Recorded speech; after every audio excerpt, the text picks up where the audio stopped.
6 black SUVs surrounded Evan Cole's rundown apartment building, like predators closing in on wounded prey. Just 24 hours ago, he was nobody, a janitor, a single dad barely scraping by. Then a bullet tore through his shoulder as he shielded a billionaire's son from a gunman's rage. Now the world wanted answers. Was he a hero or a con artist playing the long game?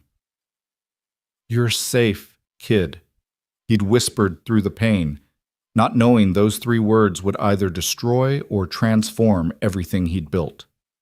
Welcome to a story where sacrifice meets suspicion, where forgotten legacies resurface, and where one man's split-second decision exposes truths buried for decades. Stick with me until the end and drop a comment about where you're watching from. I'd love to know how far this story travels. The September rain came down in sheets that Tuesday night, turning the parking lot behind the Regal Cinema into a mirror of broken light. Evan Cole pulled his threadbare jacket tighter around his shoulders, his work boots splashing through puddles as he guided his 8-year-old daughter Mia toward their beat-up Honda Civic. The movie, some animated thing about talking dogs that Mia had been begging to see for weeks, had cost him nearly a day's wages, but the joy on her face made every penny worth it. "Dad, did you see when the puppy learned to fly?" Mia bounced beside him, her worn sneakers squeaking against the wet asphalt. That was the best part. Well, except for when he saved his friend. That was pretty cool, too. Evan smiled, exhaustion pulling at the corners of his eyes. He'd worked a double shift at Morrison Industries before picking Mia up from after-school care, but her enthusiasm was infectious. "Yeah, sweetheart. That puppy was pretty brave, wasn't he, Biao?" "The bravest," Mia declared, spreading her arms wide like wings. "Just like you when you fixed Mrs. Chen's ceiling last week. She said you were her hero." "Mrs. Chen exaggerates," Evan chuckled, fishing his keys from his pocket. The parking lot was nearly empty now, most families having cleared out after the earlier showing. Only a handful of cars remained their windows, fogged with condensation. 20 feet away, another pair moved through the rain, with decidedly more grace. Laura Sterling's Louboutin heels clicked precisely on the pavement, despite the water her designer trench coat repelling droplets like it had been engineered for the task, which at $3,000 it probably had. Her 7-year-old son Ethan walked beside her, sheltered under a golf umbrella that probably cost more than Evan's monthly rent. "Mother, the scientific inaccuracies in that film were astounding," Ethan said, his voice carrying the clipped precision of private tutors and prep schools. Dogs lack the bone density required for flight, and the aerodynamics were completely... "Sometimes, darling, we watch movies for fun, not for scientific accuracy," Laura interrupted gently, though her eyes were already on her phone scrolling through what looked like stock reports even in the dim light. Evan had seen Laura Sterling before who hadn't. Her face graced magazine covers and business journals. She'd built her tech empire from nothing, or so the stories went. Now she was worth billions, lived in a mansion that overlooked the city, and apparently occasionally took her son to regular movie theaters, like some sort of social experiment. He deliberately looked away, focusing on getting Mia to the car. People like Laura Sterling existed in a different universe, one where problems were solved with wire transfers and lawyers, not duct tape and overtime.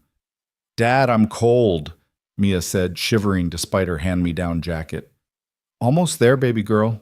I'll get the heat going as soon as..." The first shot cracked through the rain like thunder, but sharper, meaner. For a split second, nobody moved. The sound was so out of place in the mundane parking lot that Evan's brain struggled to process it. Then the second shot came, and the windshield of a nearby BMW exploded in a shower of safety glass. "Get down!" The voice that roared from Evan's throat didn't sound like his own. Pure instinct took over. He grabbed Mia, practically throwing her behind the nearest car, a white SUV with rental plates. His work boots slipped on the wet asphalt as he spun around searching for the source of the shots. That's when he saw him. A figure in a black hoodie, maybe 30 feet away, arm-extended gun gleaming under the parking lot's sodium lights. The gunman wasn't looking at Evan or Mia. His focus was laser-sharp on Laura Sterling and her son. Laura stood frozen, her phone clattering to the ground, her face a mask of shock. Ethan. Brilliant, little Ethan, who could probably solve calculus problems, just stared at the gun with the incomprehension of a child who'd never imagined violence outside of video games. Time dilated. Evan could see everything with crystalline clarity. The raindrops suspended in the air, the gunman's finger tightening on the trigger. Laura's hands starting to move toward her son, but too slowly. Much too slowly. The third shot rang out. Evan's body moved without consulting his brain. 32 years of life. 32 years of playing it safe, keeping his head down, avoiding trouble, evaporated in an instant. His legs pumped, covering the distance in 3 strides. He slammed into Ethan just as the bullet arrived, wrapping the boy in his arms and spinning him away. Fire bloomed in Evan's shoulder. He'd been punched before bar fights in his younger, stupider days, but this was different. This was like someone had driven a white-hot railroad spike through his body. He heard himself gasp, tasted copper in his mouth. Felt his legs turn to jelly. "You're safe, kid," he managed to whisper to Ethan, who was staring up at him with eyes wide as dinner plates. "You're safe." The parking lot tilted. Evan's knees hit the asphalt hard, sending another spike of pain through his body. He could hear screaming multiple voices now. Mia calling for him. Laura Sterling shouting orders at someone. Sirens in the distance growing closer. The gunman was running. Even through his dimming vision, Evan could see the figure sprinting toward the tree line at the edge of the parking lot. Then more shots, different guns, multiple sources. Security. Of course, someone like Laura Sterling had security. "Oh God! Oh God!" Laura was suddenly there, her hands pressing against Evan's shoulder.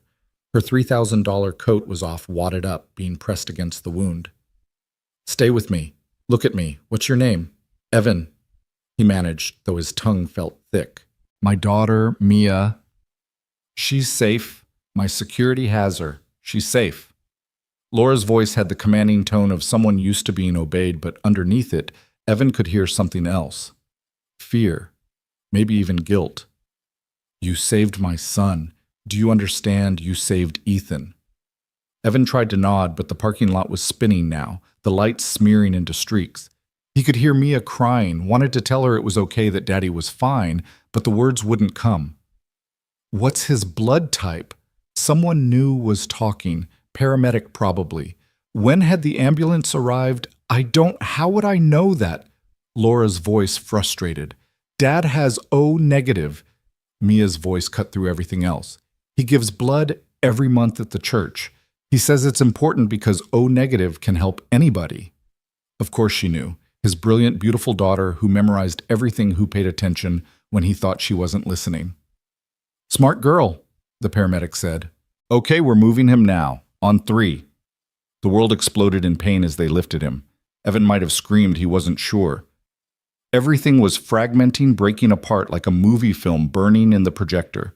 The last thing he saw before the darkness claimed him was Ethan Sterling's face, the boy's expression a mixture of terror and awe.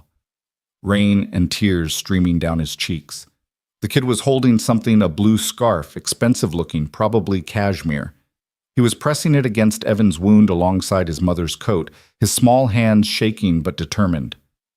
"You're going to be okay," Ethan said, and for a moment he didn't sound like a precocious 7-year-old at all. He sounded like someone who understood the weight of a promise. "You have to be okay." Then the ambulance doors slammed shut, and Evan's world compressed to the rhythm of sirens and the steady voice of the paramedic calling out his vital signs. He woke up in stages, like swimming up from the bottom of a deep pool. First came the sounds, the steady beep of monitors, the hiss of oxygen, the distant murmur of voices. Then the smells, antiseptic floor wax, that particular combination that screamed hospital to anyone who'd ever spent time in one. The pain came last, a dull throb in his shoulder that pulsed in time with his heartbeat. Not as bad as he'd expected, which meant drugs. Good drugs from the foggy feeling in his head. "Dad," Evan forced his eyes open. Mia was there curled up in an uncomfortable-looking chair beside his bed, still wearing the same clothes from the movie theater. How long had he been out? "Hey, baby girl," he croaked. His throat felt like sandpaper. Mia's face crumpled with relief. She launched herself at him, then caught herself at the last second, settling for gripping his good hand with both of hers. "You scared me so bad. The doctors said you were going to be okay, but you wouldn't wake up, and I didn't know what to do, and shh, it's okay. I'm okay." Evan squeezed her hands, trying to assess the damage. His left shoulder was wrapped in enough bandages to supply a small army. Various tubes and wires connected him to the battalion of machines surrounding his bed. "How long was I out?" 14 hours, a new voice said from the doorway. Laura Sterling stood there looking nothing like the polished CEO from the magazine covers. Her hair was pulled back in a messy ponytail, her makeup long gone, and she was wearing what looked like yesterday's clothes. Beside her stood Ethan, clutching that same blue scarf from the parking lot. "Ms. Sterling," Evan said immediately, trying to sit up straighter and immediately regretting it as pain shot through his shoulder. "Please don't." She moved into the room with quick steps. "And it's Laura. I think after what you did, we can dispense with formalities." Anyone would have—" "No," Laura interrupted, her voice sharp. "They wouldn't have. My security team was 20 seconds away." 20 seconds. You had maybe 2 seconds to make a decision, and you chose to save a child you'd never met before. You chose to take a bullet for my son. Ethan stepped forward, still clutching the scarf. Up close, Evan could see it was indeed cashmere, probably worth more than everything in Evan's closet combined. There were bloodstains on it now, Evan's blood. "The trajectory," Ethan said in his too serious voice, "would have been center mass for me. Fatal with 93% probability given the distance and caliber. You altered the path by 47 degrees. The bullet entered your shoulder instead, missing major arteries by 2 centimeters. "Ethan's been doing the math," Laura said softly. "It's how he processes trauma. He's calculated every angle, every possibility. In none of them do things end well without your intervention." Evan looked at the boy, saw the shadows under his eyes, the way his small hands white-knuckled the scarf. "You doing okay, kid?" Ethan nodded, then shook his head, then nodded again. "I don't understand why you did it. We're strangers. From a cost-benefit analysis perspective, it makes no sense." "Ethan," Laura said warningly, but Evan raised his good hand. "It's okay." He looked at the boy, then at Mia, who was watching everything with her 2 wise eyes. "You want to know the truth? I didn't think about it. I saw a kid in danger and my body just moved. But if I had thought about it, if I'd had time to do your cost-benefit thing, I still would have done it." "Why?" Ethan whispered. "Because that's what people do. Real people, anyway. We look out for each other. We protect kids even when they're not ours, even when it costs us." Evan glanced at Laura. "Your mom would have done the same thing if she'd been closer. I just had the angle." "The angle?" Ethan repeated like he was filing it away for future analysis. "Mr. Cole," Laura began, then stopped, seeming to struggle with words for the first time since she'd walked in. "I need you to know that all your medical expenses will be covered. Everything. And I've arranged for—" "That's not necessary," Evan said quickly. "I didn't do it for money." "I know that." Laura's voice was fierce. "Everyone knows that. But you have a daughter to think about. Let me help, please. It's the least I can do." Before Evan could respond, the door burst open again. This time it wasn't medical staff or visitors. It was chaos incarnate in the form of 3 people with cameras and recording equipment. "Mr. Cole, Jerry Matkins, Channel 7 News. How does it feel to be a hero? Did you know who you were saving? Is it true you're a janitor at Morrison Industries?" The questions came rapid-fire, overlapping, aggressive. Mia shrank back against Evan's bed. Ethan actually stepped behind his mother. Laura's expression went from grateful to glacial in about half a second. "Security!" she barked, and 2 large men in suits materialized as if from thin air. "Get them out, now!" "The public has a right to know," one of the reporters started. "The public has a right to exactly nothing regarding this man's private medical information," Laura snapped. "You're trespassing. Leave or I'll have you arrested." The security team didn't wait for the reporters to desk. They efficiently herded them out despite protests and threats about First Amendment rights. Laura turned back to Evan, her expression apologetic. "I'm sorry. I don't know how they found out you were awake. Someone on staff must have called for a quick payday," Evan finished. He'd been around long enough to know how these things worked. "It's fine. Not your fault." "It is actually." Laura pulled out her phone, already typing. "This happened because of me. The shooter—" She stopped glancing at the children. Mia, why don't you and Ethan go find the vending machines? Evan suggested, fishing in his wallet with his good hand. Get yourself something. Ethan, too. But Dad, it's okay, sweetheart, just down the hall and back. Mia took the money reluctantly. Come on, she said to Ethan, who looked equally reluctant to leave. They have those honey buns you probably never had before. They're basically diabetes in plastic wrap, but they're really good. When the kids were gone, Laura sank into the chair Mia had vacated.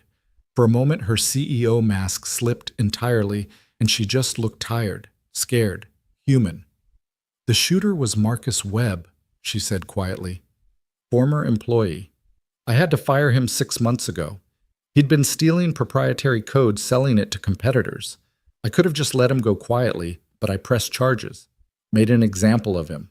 The prosecutor said he'd do 5 to 7 years, but he made bail and he came after you.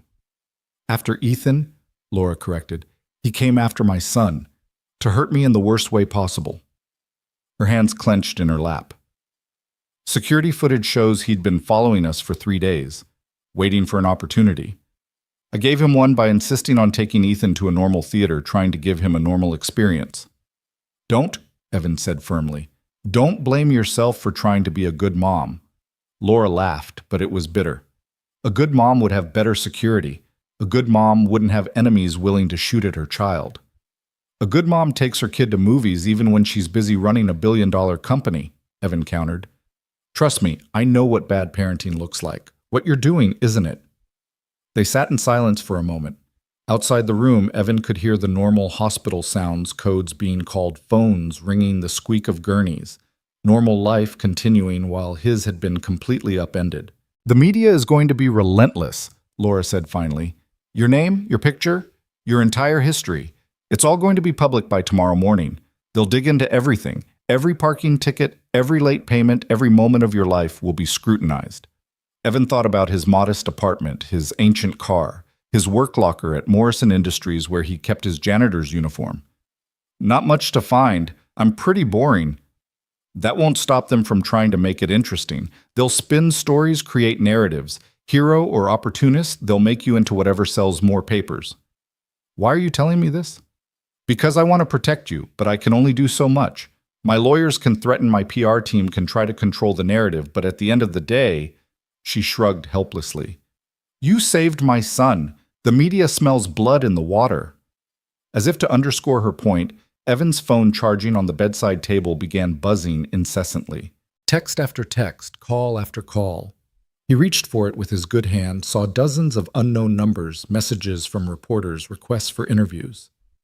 How did they get my number? Someone always talks, Laura said grimly. A coworker, a neighbor, someone who knows someone. By tonight, they'll have interviewed everyone you've ever met. The thought made Evan's stomach turn. Not for himself, but for Mia. She didn't deserve this. She was just a kid who'd wanted to see a movie about flying dogs. I can put you up in a hotel, Laura offered. Somewhere secure with guards, until this dies down. I have work, Evan said automatically. I can't just... You have a hole in your shoulder, Laura pointed out. You're not going to be mopping floors anytime soon. She was right, of course. Morrison Industries wasn't exactly generous with their sick leave for janitors. A few days, maybe a week, and then they'd replace him. 9 years of perfect attendance meant nothing when you couldn't push a mop. Let me help, Laura said again. Please, I have resources you're going to need. Before Evan could respond, Mia and Ethan returned. Mia was chattering away about something, her hands moving animatedly, while Ethan listened with the intense focus of someone trying to decode an alien language. And that's why you should never microwave a honey bun with the wrapper still on, Mia concluded. Trust me, I learned the hard way. Fascinating, Ethan said, and he seemed to mean it. The metallization in the wrapper would create electrical arcing, potentially damaging the magnetron. Yeah, that. Also, it catches fire and your dad grounds you for a week, Mia added cheerfully. She looked between the adults. Why do you both look so serious? Just grown-up stuff, Evan said, forcing a smile. Nothing to worry about. But even as he said it, he could see the crowd gathering outside his hospital window. News vans were pulling up their satellite dishes already extending. Someone had set up a banner that read, "Hero of Regal Cinema." This was just the beginning. The next 12 hours passed in a blur of police interviews, medical checks, and increasingly creative attempts by reporters to get into the room. One dressed as a nurse, another as a food service worker. Security caught them all, but it was exhausting. Detective Sarah Kim, a no-nonsense woman with sharp eyes and a skeptical expression, took Evan's statement 3 times each time, probing for inconsistencies that didn't exist. "You'd never met Ms. Sterling before that night. Seen her on magazine covers, that's it. Never applied for a job at her company. I'm a janitor detective. They require degrees I don't have. No connection at all. Our kids apparently like the same movie about flying dogs. That's the extent of it." She finally seemed satisfied, closing her notebook with a snap. "You're either the luckiest or unluckiest man in the city, Mr. Cole. Jury's still out on which." Dr. Martinez, his attending physician, was more optimistic.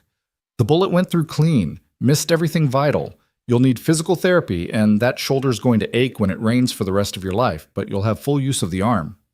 "How long until I can work?" "Depends on the work. Desk job, maybe 3 weeks. Physical labor." He shrugged. 6 weeks minimum, maybe 8. 8 weeks without pay. Evan did the math in his head and didn't like the answer. He had maybe 2 weeks of expenses saved if he stretched it. Laura had left to deal with her company. Apparently the attempted shooting of her son had sent stock prices into a nosedive, but she'd left behind a business card with a personal cell number written on the back. "Call me for anything," she'd said. "I mean it." Evan fingered the card premium stock with raised lettering. It probably cost more to print than he made in an hour. Mia had finally fallen asleep in the chair, her head at an uncomfortable angle that would leave her with a sore neck. Evan watched her sleep, this little person who was his whole world, and wondered what he'd dragged her into. His phone buzzed again. This time it was his landlord, Mr. Petrov. "Evan, is true what I see on news? You are hero." "I'm not a hero. Mr. Petrov, just wrong place, wrong time." No, you are hero. My wife, she is crying watching the news, says you are good man, best tenant. Listen, the rent this month, forget about it, is paid." "Mr. Petrov, I can't. Is done. You save child. I forget 1 month rent is nothing." There was a pause. "But Evan, reporters there, here, many reporters. They want to know about you, ask questions. I tell them nothing but others in building." He trailed off meaningfully. "Others in the building would talk." Of course they would. Mrs. Rodriguez from 3B, who'd always resented that Mia was friends with her daughter. Tommy from 2A, who Evan had reported for dealing drugs near the playground. They'd all have stories to tell, axes to grind. "Thanks for the heads up, Mr. Petrov. You need place to stay, my brother has cabin. Is not much, but is quiet. Private. I'll think about it. Thanks." After Petrov hung up, Evan stared at his phone. 47 missed calls. Over 100 texts. His social media dormant for years had thousands of notifications. How did people even find these accounts? A soft knock at the door interrupted his thoughts. He expected another reporter, but instead a small elderly woman entered, leaning heavily on a walker. "Mr. Cole?" Her voice was whispered, uncertain. "I'm sorry to bother you. I'm Eleanor Webb." Webb. The shooter's name was Webb. Evan tensed his good hand, moving instinctively toward the call button, but the woman raised a shaking hand. "Please, I'm Marcus's mother. I needed to see you." She was crying, Evan realized, silent tears streaming down lined cheeks. "Mrs. Webb, I don't think—" "He was a good boy once," she interrupted. "Before the anger, before the drugs, before all of it, he was a good boy who loved soccer and astronomy and—" She stopped, composing herself. "I'm not making excuses. What he did was unforgivable, but I needed you to know that I'm sorry. So very sorry." Evan didn't know what to say. "What did you say to the mother of someone who'd tried to kill a child?" "He called me," she continued, "after. He called me and said he'd done something terrible. Said he'd tried to hurt a little boy because he wanted that woman to suffer like he was suffering. He's sick, Mr. Cole. Sick in his mind and sick in his soul, and I couldn't help him." "Mrs. Webb." You saved that child, she said firmly. But you also saved my son from becoming a child killer. He would have never come back from that. Never. So thank you. Thank you for your sacrifice. She turned to leave, then paused. The media, they'll try to make him into a monster. Maybe he is one. But monsters aren't born, Mr. Cole. They're made.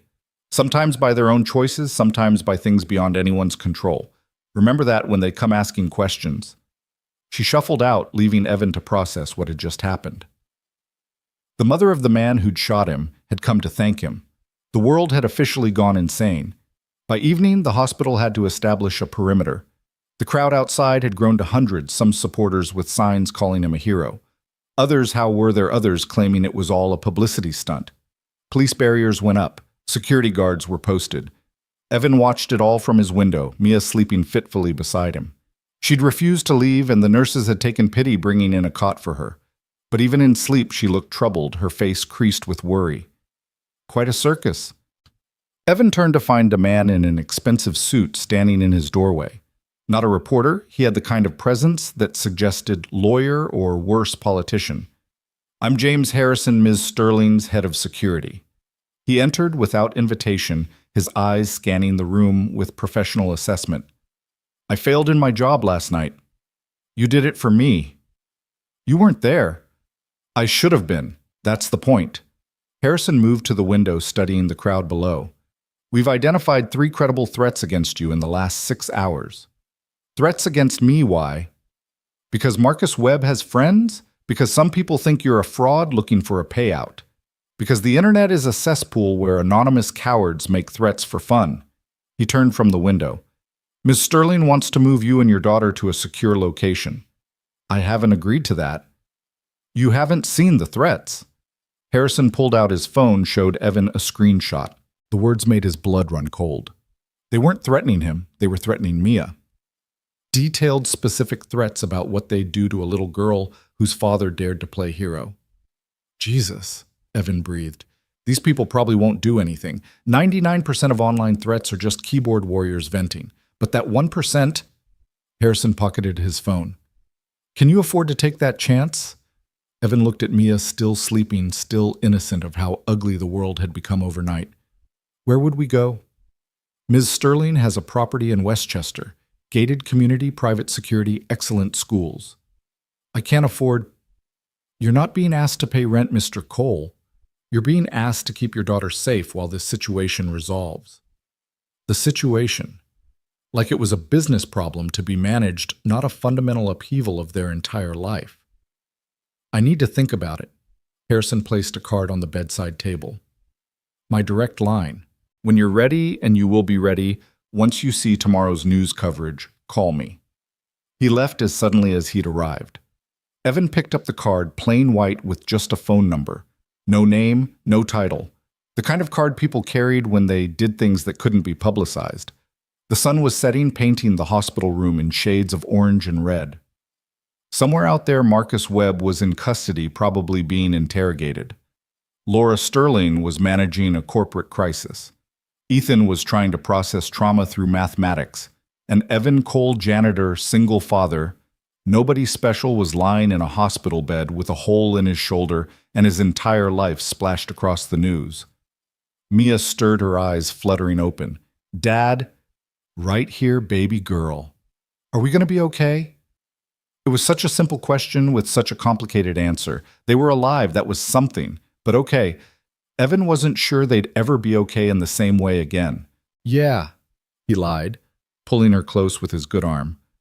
We're going to be fine. Outside, someone had started chanting his name. Others joined in. Evan, Evan, Evan. Like he was some kind of sports hero instead of a janitor who'd just reacted without thinking. His phone buzzed. Another text from an unknown number. This one just had 2 words, thank you. He was about to delete it when he noticed the sender had included a photo. It was Ethan Sterling asleep in what looked like a massive bed, still clutching that blue scarf. The kid looked peaceful for the first time since Evan had seen him. Maybe that made it worth it. Maybe saving one kid's life, giving him the chance to sleep peacefully again, was worth whatever came next. The chanting outside grew louder. News helicopters circled overhead. The circus, as Harrison had called it, was just getting started. Evan closed his eyes and tried to remember what life had been like just 24 hours ago. Simple, predictable, safe. That life was gone now, blown apart, as surely as if that bullet had found its mark. In its place was something new, something uncertain, something that would either destroy them or forge them into something stronger. Time would tell which. But as Mia curled against his good side, her breathing evening out into sleep, Evan made himself a promise. Whatever came next, whatever the media said, whatever threats emerged from the shadows, he would protect his daughter. He would keep her safe. Even if it meant accepting help from a billionaire. Even if it meant leaving everything they knew behind. Even if it meant becoming someone he never wanted to be, a public figure, a symbol, a hero. The words sat uneasily in his mind. Heroes were people who chose to run toward danger. He'd just been a father who saw a kid in trouble. The fact that the kid happened to be worth billions didn't change the fundamental equation. Or did it? The hospital room grew dark as evening became night. Outside, the crowd showed no signs of dispersing. If anything, it was growing, fed by social media and the 24-hour news cycle's insatiable hunger for content. Somewhere in the city, morning editions were being printed with his face on the front page. Hero janitor saves billionaire's son. He could already imagine the headlines. By morning, everyone would know his name. By morning, everything would change. But that was tomorrow's problem. Tonight, he had his daughter safe beside him. Tonight, he was alive when he probably shouldn't be. Tonight, a 7-year-old boy was sleeping peacefully because Evan Cole, nobody special, had made a split-second decision to be something more. Maybe that was enough. Maybe that was everything. The morning came too soon, bringing with it a reality Evan hadn't fully prepared for. He woke to find Mia already awake, standing by the window, her small frame silhouetted against the pale dawn light. The crowd below had thinned but hadn't disappeared entirely. Die-hard supporters with their homemade signs had apparently camped out overnight. "They're still here," Mia said quietly, not turning around. "That lady with the pink hair, she's been holding that sign since yesterday. It says Evan Cole is a real-life superhero. But you're not, are you? You're just my dad." The innocence in her voice, tinged with confusion, broke something in Evan's chest. He struggled to sit up, wincing as the movement pulled at his shoulder. "Come here, sweetheart." She padded over, crawling carefully onto the bed beside him. Up close, he could see she'd been crying. Her eyes were puffy, the pillowcase stained with dried tears. "I'm scared, Dad," she admitted in a whisper. "Everything's different now. Everyone's looking at us. At school, they're going to ask questions, and I don't know what to say." Before Evan could respond, his phone erupted with notifications. The morning news cycle had begun. Against his better judgment, he opened one of the news apps.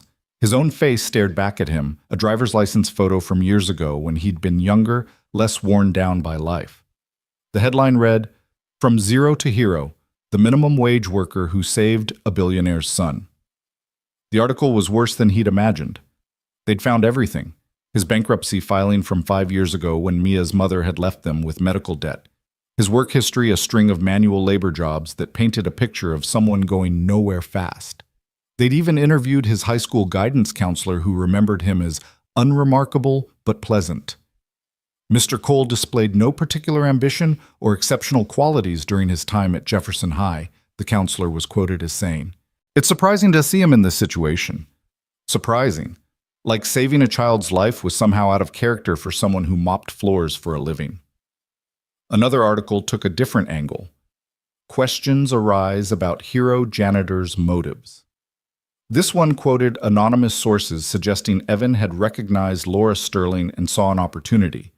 They'd calculated how much similar heroes had received in rewards and settlements, implying he'd done the math in those split seconds before jumping in front of a bullet. "Dad, you're squeezing too hard," Mia said, and he realized he'd pulled her tight against his side, his good arm protective around her. "Sorry, baby." He loosened his grip but didn't let go. "We're going to get through this, okay, all of it." A knock at the door interrupted them. Dr. Martinez entered, followed by someone Evan didn't recognize, a woman in her 50s with steel gray hair and eyes that seemed to catalog everything in seconds. "Mr. Cole, this is Dr. Patricia Huang, Dr. Martinez said. She's our chief psychiatrist, hospital protocol for traumatic incidents. I don't need a psychiatrist, Evan said automatically. Dr. Huang smiled a practiced expression that didn't quite reach her eyes. It's standard procedure. A few questions, nothing invasive. Your daughter can stay if you'd prefer.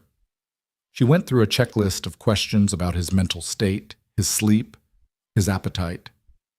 Evan answered, mechanically aware that Mia was listening to every word. When she asked about previous trauma, he kept his answers vague. No need for Mia to hear about the darker parts of his past, the father who'd left when he was 10, the mother who'd drunk herself to death by the time he was 18. Have you experienced any feelings of regret about your actions? Dr. Huang asked. Regret? Evan looked at her incredulously. For saving a kid's life. Some people experience what we call hero's remorse, she explained. The consequences of their actions, the media attention, the disruption to their lives, can cause them to wish they'd acted differently. Evan thought about the threats Harrison had shown him, the articles painting him as either a saint or an opportunist, the crowd outside that showed no signs of going away. No, he said firmly. No regret. Dr. Huang made a note. And how do you feel about the shooter? I try not to think about him. But when you do? Evan was quiet for a moment. His mother came to see me yesterday, said he was a good kid once. I guess I feel sorry for her. For him too, maybe. Angry, but sorry. That's a very evolved perspective, Mr. Cole. It's a practical one. Hating him doesn't fix my shoulder or make any of this go away. After a few more questions, Dr. Huang declared him mentally sound and left.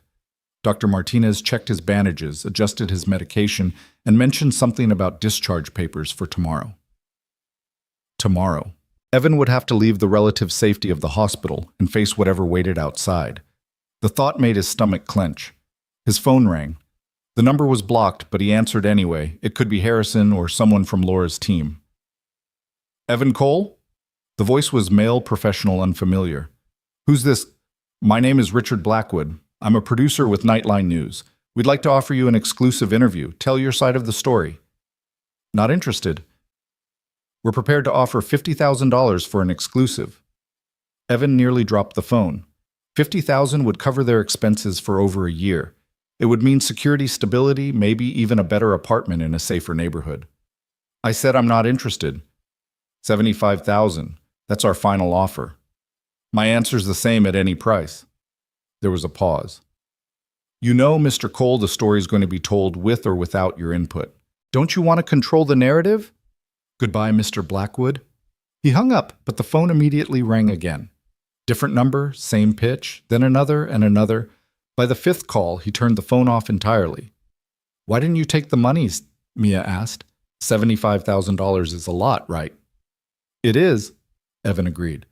But some things shouldn't be for sale. What happened that night, what that little boy went through, it's not entertainment. It's not a story to be packaged and sold. Mia considered this. Mom would have taken it. The casual mention of her mother hit Evan like a slap. Mia rarely brought up Jessica, who'd left when Mia was 3, claiming motherhood was suffocating her artistic spirit. Last Evan had heard she was living in Portland with someone she'd met at a poetry workshop. Maybe, Evan said carefully, people make different choices. Do you think she's seen the news?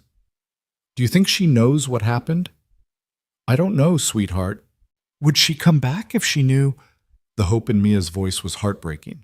Even after 5 years, part of her still waited for her mother to walk through the door. I don't think so, baby. This doesn't change who she is or why she left. Mia nodded, trying to look unbothered, but Evan saw her chin trembling. He pulled her closer, pressing a kiss to the top of her head. The door opened again, but this time it wasn't medical staff. Laura Sterling entered looking more composed than yesterday, but still tired. Ethan was with her carrying a tablet and wearing clothes that probably cost more than Evan's monthly salary. I hope we're not interrupting, Laura said. Of course not. Come in. Ethan immediately gravitated toward Mia, showing her something on his tablet. I've been analyzing the statistical probability of what happened, he said, without preamble. The chances of someone with no combat training successfully intervening in an active shooter situation are approximately 1 in 4,000. Cool. Mia said, though she clearly had no idea what to make of this information. It's not cool, Ethan corrected. It's statistically improbable, which makes your father either very lucky or very stupid. Ethan, Laura said sharply, what? Those are the only logical conclusions. He's not stupid, Mia said, her voice fierce. He saved you, didn't he? Yes, but... Then shut up about statistics and just say thank you. Ethan blinked, apparently not used to being told to shut up. Thank you, he said after a moment, then added, your father's bravery quotient must be exceptionally high to override basic self-preservation instincts. Is that your way of calling him brave? Mia asked. I suppose it is. Then just say that. Geez, do you always talk like a computer? I talk like someone with a properly developed vocabulary. You talk like someone who needs more normal friends. Laura and Evan exchanged glances, both fighting smiles. Their children were bickering like they'd known each other for years instead of hours. Mr. Cole, Laura said, I need to discuss some developments with you. Children, why don't you go to the family lounge, Ethan, show Mia that game you were playing earlier? The physics simulation. The fun one, Ethan, the one with the birds. After the kids left, Mia, practically dragging a reluctant Ethan, Laura's expression grew serious. The media situation has escalated. Someone leaked your address, your work schedule, even Mia's school information. What do you mean leaked? Posted it online. Social media forums everywhere. People are already gathering at your apartment building, at Morrison Industries. The principal at Mia's school called. They're requesting guidance on handling the situation. Evan felt the blood drain from his face. They're at her school. Not yet, but they will be. Tomorrow morning, when she would normally return, there will be cameras waiting. Laura pulled out her phone, showed him a video. His apartment building was surrounded by people, reporters, gawkers, some carrying signs supporting him, others condemning him for what they called a publicity stunt. This is insane, Evan breathed. I just pushed a kid out of the way.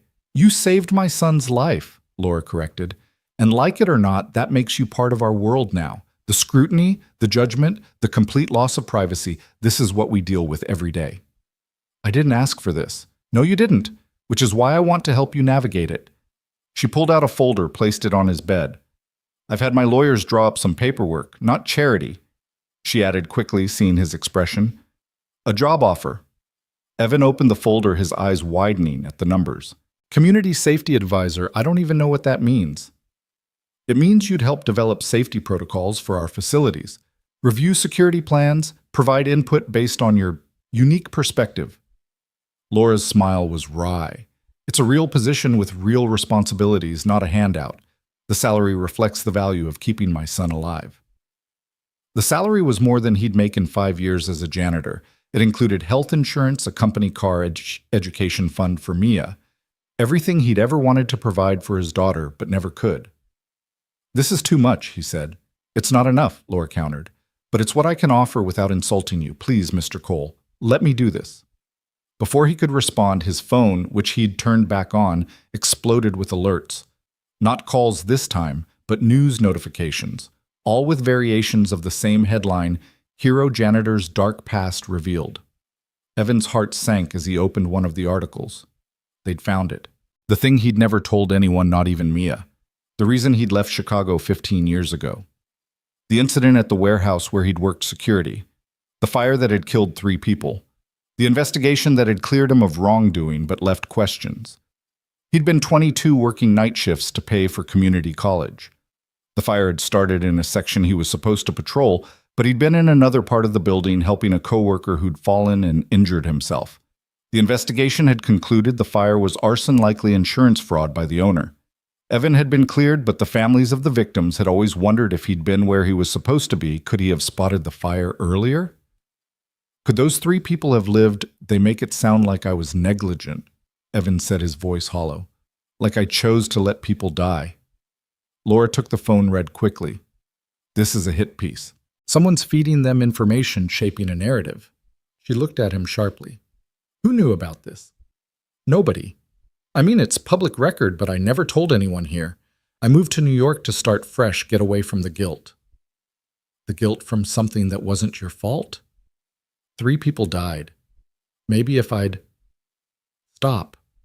Laura's voice was firm. I've read the report. I had my team pull everything the moment you became part of this story. You saved your coworker's life that night. The fire was deliberately set with accelerants. Even if you'd been in that section, you likely would have died too. You investigated me. I investigate everyone who comes near my son. Don't take it personally. She handed back his phone. The question is, who's pushing this story now and why? As if in answer, the phone rang. This time, the caller ID showed a name, Jessica Chen, Evan's ex-wife. He answered with trembling fingers. Jessica. Hello, Evan. Her voice was exactly as he remembered, cultured, slightly breathy with that hint of disappointment she'd perfected during their brief marriage. I see you've become famous. What do you want? To make sure our daughter is safe, of course. This situation you've created seems quite dangerous. The situation Jessica, I saved a child's life. And now our daughter is receiving death threats according to the news. Really, Evan was playing hero worth putting Mia at risk. Laura, who could apparently hear the conversation, held out her hand for the phone. Evan hesitated, then handed it over. Miss Chen? This is Laura Sterling. I'm going to speak plainly. Whatever angle you're working, whatever you think you can gain from this situation, stop. Now. I don't know who you think you are. I'm someone with very expensive lawyers and no patience for opportunists. You abandoned your daughter 5 years ago. You have no custody, no visitation rights, and no say in her welfare. If you attempt to insert yourself into this situation, if you speak to the media, if you so much as tweet about Evan or Mia, I will bury you in legal actions that will take years to resolve and cost more than you'll see in a lifetime. Are we clear? There was silence on the other end. Are we clear? Yes, Jessica said finally, her voice small. Good. Don't call again. Laura hung up and handed the phone back. She's already given 2 interviews to tabloids. My team is working on killing the stories. Evan stared at her. Why are you doing all this? Because you saved my son, Laura said simply, and because the media is trying to crucify you for it. The warehouse story, your ex-wife, next they'll probably find some kid you went to kindergarten with who remembers you eating paste. She stood smoothing her skirt. This is coordinated, Mr. Cole. Someone is actively working to destroy your reputation. But why? Who benefits from... Evan stopped, the realization hitting him. Webb, the shooter. He has friends, supporters. They want to make me look bad so he looks better in comparison. That's one theory. Another is that someone wants to hurt me by destroying the man who saved my son. I have many enemies, Mr. Cole. Some of them would see this as an opportunity. The weight of it all pressed down on Evan like a physical thing. He was a pawn in games he didn't understand, played by people he'd never meet for stakes he couldn't fathom. I just wanted to take my daughter to a movie, he said quietly. I know. Laura's voice was surprisingly gentle. And I just wanted to give my son a normal evening. Neither of us got what we wanted, but we're here now. The question is what we do next. The door burst open, making them both jump. Mia ran in tears streaming down her face, Ethan right behind her, looking stricken. Dad, they're saying terrible things. Mia held out Ethan's tablet. They're saying you let people die. They're saying Mom's coming to take me away.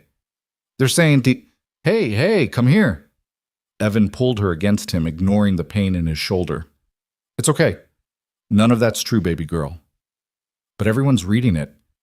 Everyone at school will think, I fixed it, Ethan interrupted. Everyone looked at him. He adjusted his glasses, looking slightly embarrassed. I created a counter-narrative algorithm. It's already propagating across social media platforms. You did what? Laura asked. I hacked into the primary news aggregators and adjusted their trending algorithms to prioritize positive stories about Mr. Cole. I also created approximately 3,000 bot accounts to flood comment sections with supportive messages and factual corrections to the false narratives. Ethan Sterling, you did not just admit to cybercrime in front of witnesses, Laura said, though she looked more impressed than angry. It's not crime if it's justice, Ethan said firmly. Mr. Cole saved me. The least I can do is save his reputation. You can't fight the entire internet, kid, Evan said.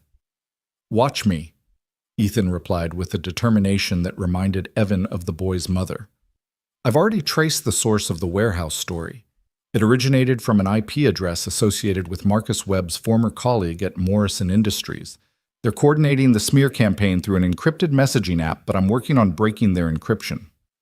How do you know how to do all this? Mia asked, staring at him with something approaching awe. When you're homeschooled and have access to unlimited computing resources, you learn things, Ethan said with a shrug. Also, I might have been slightly bored. Laura pinched the bridge of her nose. We're going to have a long talk about appropriate use of technology, young man. After I finish saving Mr. Cole's reputation. After you finish saving Mr. Cole's reputation, Laura agreed with a sigh. Evan watched this exchange with a mixture of amazement and concern. A 7-year-old was hacking news sites to defend him. His ex-wife was trying to capitalize on his situation. Someone was actively working to destroy him. And outside, the crowd continued to grow. We need to get you somewhere safe, Laura said. Both of you. The offer stands my property in Westchester, at least until this calms down. Dad, maybe we should, Mia said quietly. I don't want to go back to the apartment if all those people are there. Evan looked at his daughter's frightened face, then at Ethan's determined expression, then at Laura's concerned one. Every instinct told him to handle this himself, to not accept charity, to maintain his independence. But this wasn't about his pride anymore. It was about keeping Mia safe. Okay, he said finally, but just temporarily, until things calm down. Laura's relief was visible.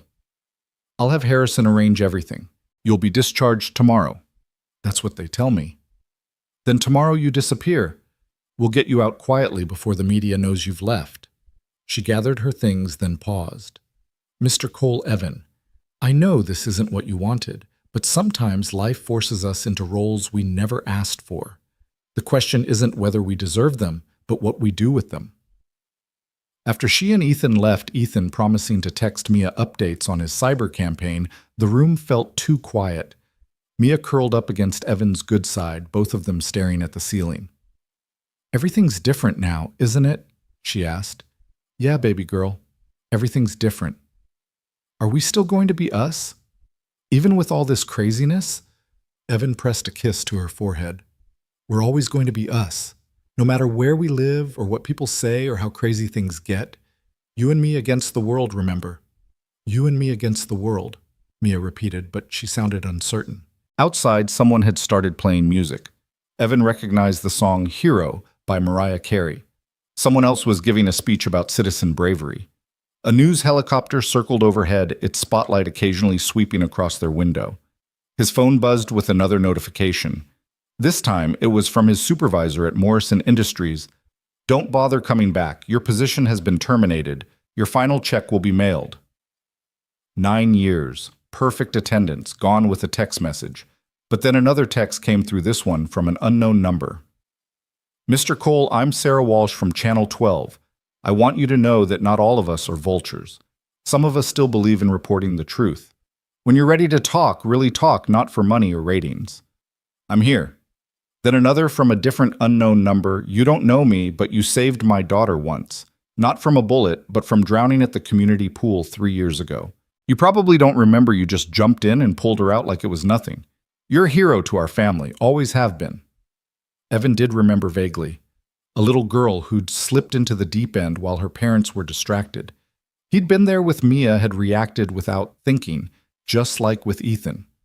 Maybe that was who he was. Not a hero, not someone special, just someone who couldn't stand by when kids were in danger. It wasn't noble or calculated.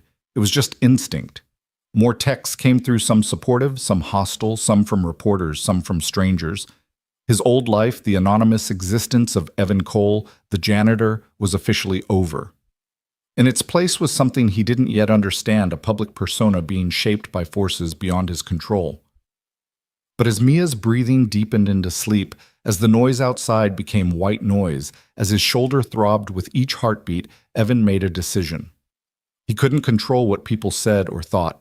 He He couldn't fight every narrative or answer every accusation, but he could protect his daughter. He could accept help when offered. He could try to navigate this new reality with some measure of dignity. Tomorrow they would leave the hospital. Tomorrow they would vanish into Laura Sterling's protection. Tomorrow they would start figuring out what came next. But tonight, in this moment, they were just a father and daughter holding on to each other while the world went insane around them. And somehow, that was enough. The crowd outside began to disperse as the night wore on, but Evan knew they'd be back. They always came back. The story was too good, too perfect for the media age, the minimum wage hero, the billionaire CEO, the innocent children caught in the crossfire of adult violence and vengeance. Somewhere in the city, Marcus Webb sat in a cell, probably wondering how his plan for revenge had created a folk hero. Somewhere else, Jessica was probably calculating how to monetize her newfound relevance. And somewhere in a mansion overlooking the city, Laura Sterling was mobilizing resources to protect a janitor and his daughter, because that janitor had saved the most precious thing in her world. The last thing Evan saw before exhaustion finally claimed him was a text from Ethan. Counter-narrative achieving viral status. Public opinion shifting. You're winning, Mr. Cole. Winning. As if this was a game that could be won or lost rather than a situation to be survived. But as sleep took him, Evan allowed himself a small moment of hope. Maybe they would get through this. Maybe the world would move on to the next story. Maybe somehow he and Mia would find their way back to something resembling normal. Or maybe normal was gone forever, and they'd have to build something new from the ashes of their old life. Either way, they'd face it together. The escape from the hospital was orchestrated with military precision. At 4 a.m, while the media crowd slept in their vans or grabbed coffee from the 24-hour diner across the street, Harrison's team moved. Evan found himself in a wheelchair. He didn't need wearing a maintenance worker's uniform being pushed through service corridors by a man who never spoke. Mia walked beside them, dressed as a candy striper, her face partially hidden by an oversized cap. "This is like a spy movie," she whispered, and despite everything, there was excitement in her voice. Children could find adventure in the strangest circumstances. They emerged through a loading dock where an unremarkable van waited, the kind used by hundreds of delivery services throughout the city. No one looked twice as they pulled away, joining the early morning traffic of workers beginning their day. Through the tinted windows, Evan watched his old world recede. Morrison Industries was just a few blocks away. He'd walked these streets thousands of times, knew every crack in the sidewalk, every broken streetlight, every corner where homeless veterans set up their cardboard signs. "You okay?" Harrison asked from the driver's seat. It was the first time he'd shown anything resembling human concern. "Just thinking about how fast everything changes," Evan replied. The drive to Westchester took an hour, traffic gradually thinning as they left the city proper. The buildings grew shorter, then gave way to trees. Lawns appeared, then grew larger until they were passing estates hidden behind walls and hedges. Mia pressed her face to the window, watching this new world unfold. "Dad, look at that house. It has a fountain. An actual fountain in the front yard. That's not a house, sweetie. That's just the gatehouse." The gatehouse. Then how big is the actual house? She got her answer when Harrison turned into a driveway marked only by a discrete number on a stone pillar. The gates opened smoothly, revealing a road that wound through perfect landscaping for another quarter-mile before the house came into view. "Holy!"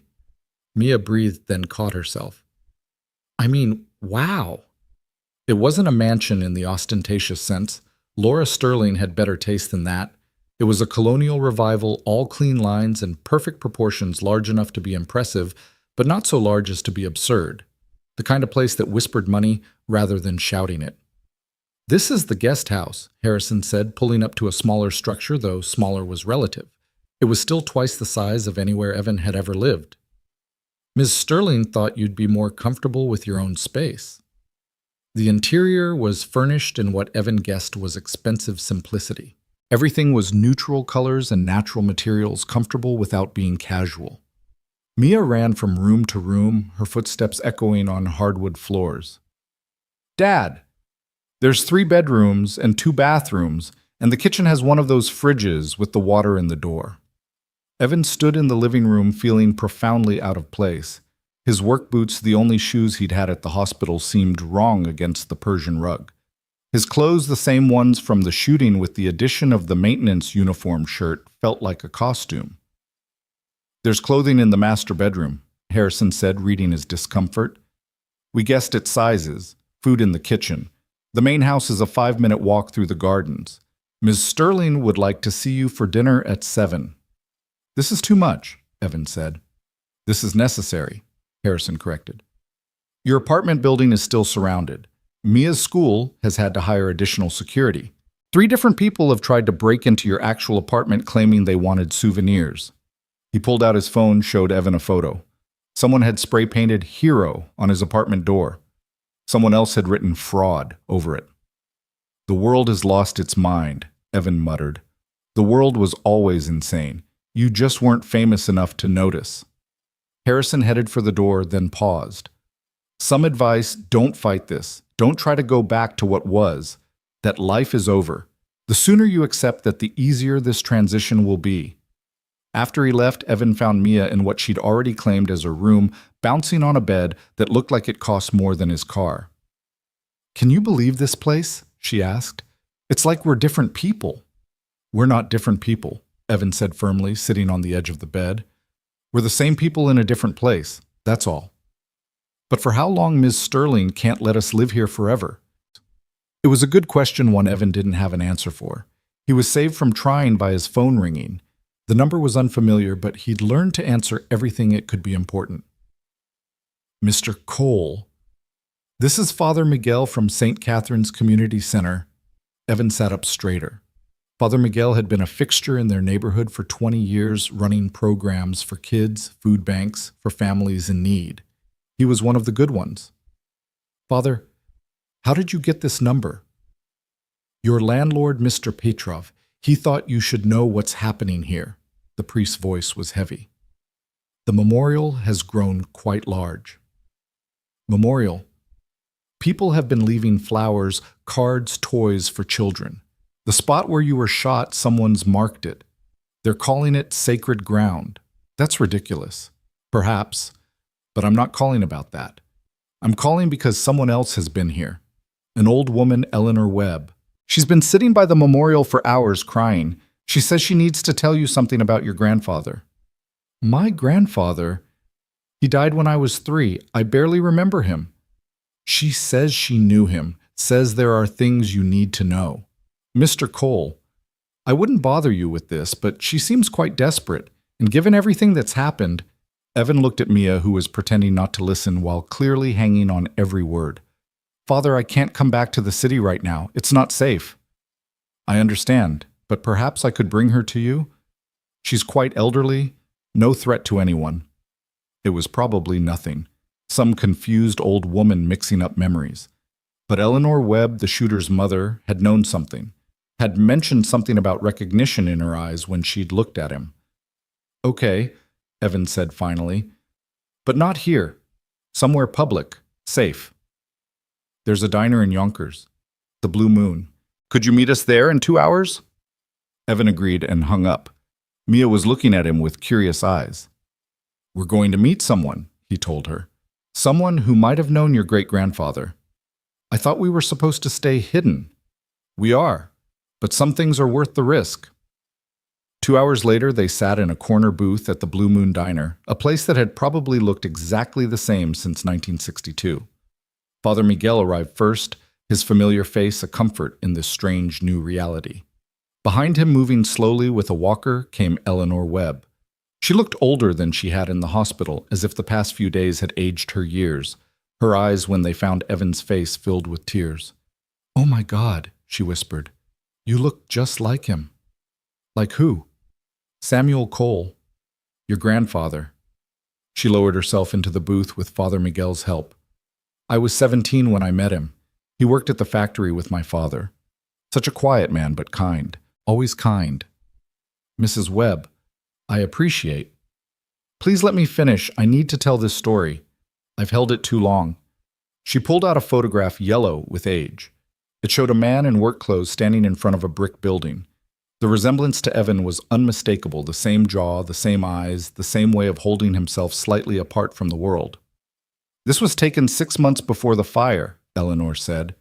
The Riverside factory fire.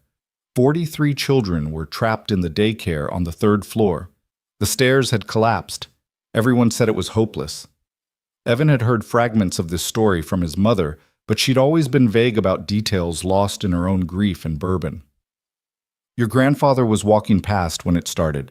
He wasn't even supposed to be there. He'd taken a different route to work because of construction. But when he heard those children screaming, Eleanor's voice broke. He didn't hesitate, ran straight into that building. The news said a man saved those kids, but they never released a name, Father Miguel said softly. The family requested privacy. Samuel made 13 trips, Eleanor continued. 13 trips up a ladder that was already burning through smoke so thick you couldn't see your hand. He saved 43 children, every single one. Then why? Evan started, then stopped. He knew why. His grandfather hadn't walked away from that building. The 14th trip, Eleanor whispered. He went back because he thought he heard another child. There wasn't one all were accounted for, but he didn't know that. The floor collapsed when he was searching the last room. Mia, who had been silent until now, spoke up. He died trying to save someone who wasn't there. He died making sure no child was left behind, Eleanor corrected gently. Just like your father made sure my son didn't succeed in his terrible plan. I don't understand, Evan said. Why didn't anyone know about this? Why keep it secret? Eleanor pulled out another photograph. This one was clearly newer, though still decades old. It showed a group of children all around 7 or 8 years old standing in front of a school. The 43 children he saved, she said. My daughter was one of them. She was at the daycare that day because I was working. She grew up, became a teacher, had a son. Marcus, my grandson. The one who... She stopped, unable to continue. Your daughter was one of the kids my grandfather saved. Evan asked, his mind reeling. Yes, and there's more. Eleanor pointed to another child in the photo, a girl with distinctive eyes and a determined expression even at that young age. That's Laura Sterling. Well, Laura Chen then. Her parents were immigrants, worked double shifts. She was at that daycare every day. The diner seemed to spin around Evan. He gripped the table, trying to process what he was hearing. Laura Sterling was one of the 43. She was the last one out. Your grandfather carried her down himself on his 13th trip. She always said she remembered his face, remembered him telling her she was safe now. You're safe, kid, Mia whispered, and everyone turned to look at her. That's what Dad said to Ethan. The exact same words. Eleanor nodded, tears streaming down her face. 2 generations of Cole men, 2 generations of Sterling children. It's like the universe was balancing something. Laura knows, Evan asked. She didn't at first. The children were young, traumatized. Most forgot details. But when the family started the fund... What fund? Eleanor pulled out a manila envelope, handed it to Evan with shaking hands. The 43 families. They tried to help your grandmother, but she refused, too proud. So they created a fund hoping someday... Here. It's all documented. Evan opened the envelope, his eyes widening at the contents. Bank statements, legal documents, 43 signatures on a trust agreement. The Samuel Cole Hero Fund established 1992 current value. He had to read the number 3 times. $2.3 million, Father Miguel read over his shoulder. Dear Lord. Each family contributed what they could when they could, Eleanor explained. Some gave $20 a month. Others, like Laura's family, when their restaurant business took off, gave more. It's been sitting there waiting for Samuel's descendants to be found. But I was alive. My mother was alive. How did no one...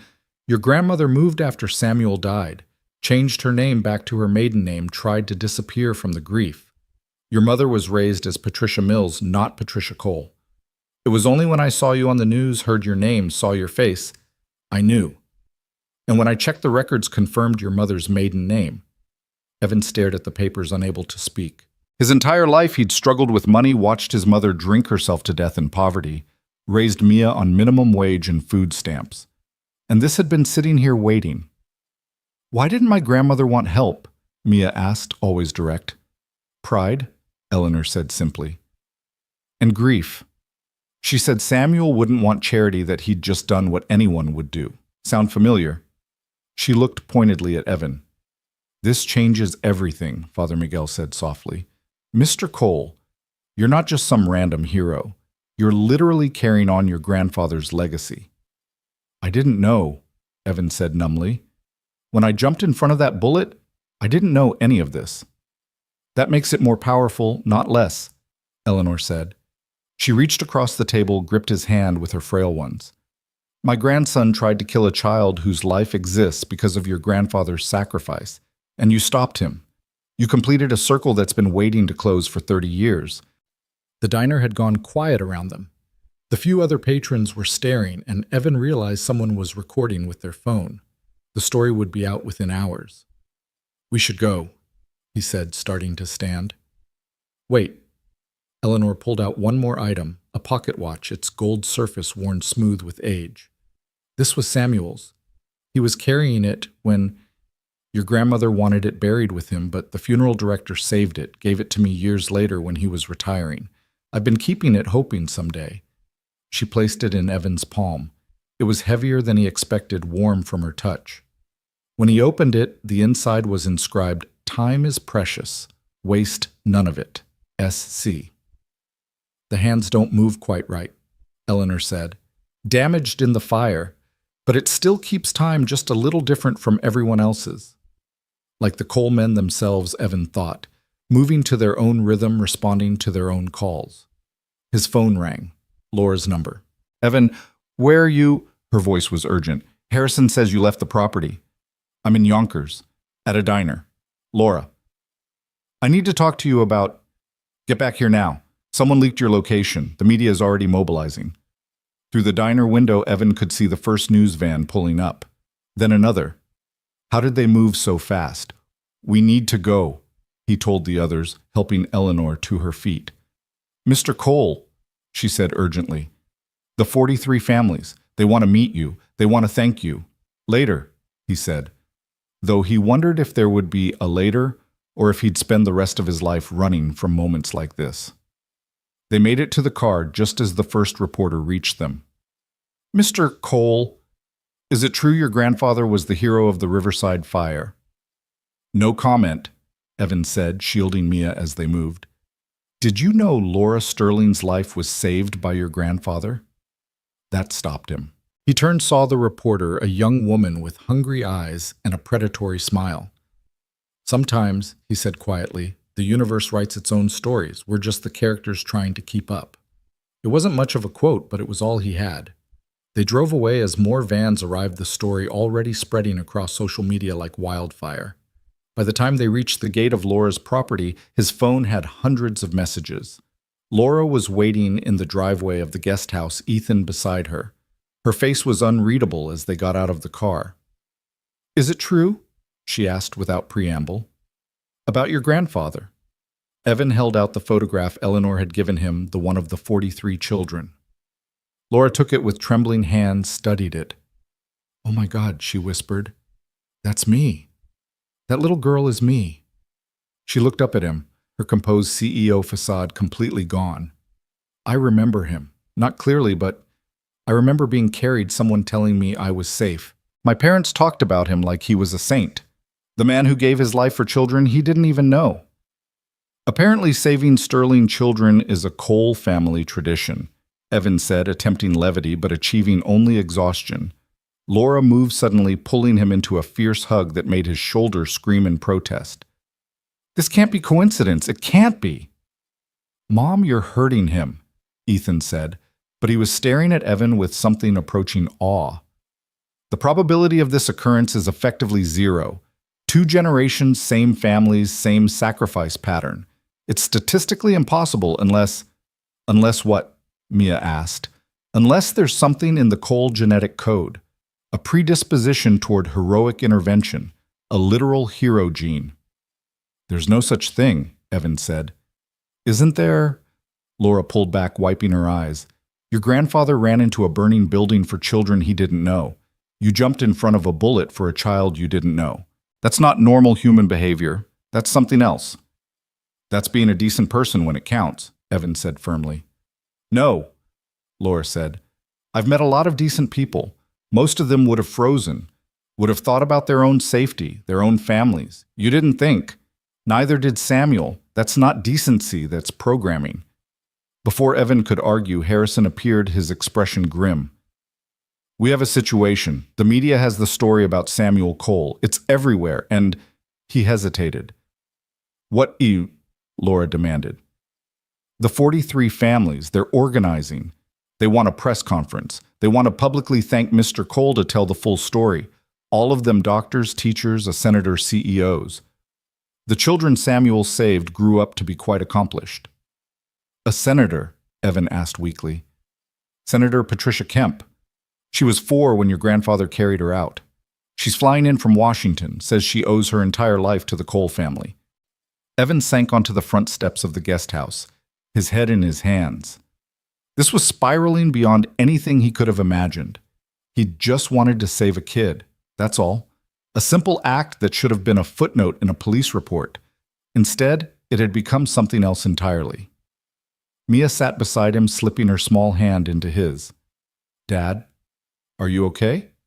I don't know, baby girl. This is all... It's too much. Great-grandpa would have felt the same way, she said wisely. But he did it anyway, and so did you. Laura knelt in front of them, her designer dress getting dirty on the gravel, but she didn't seem to care. Evan, I know this is overwhelming, but you need to understand something. Those 43 children didn't just survive, they thrived. They became doctors who saved lives, teachers who shaped minds, parents who raised the next generation. Your grandfather's sacrifice rippled out in ways he never could have imagined. And now, Evan asked, now it's happening again.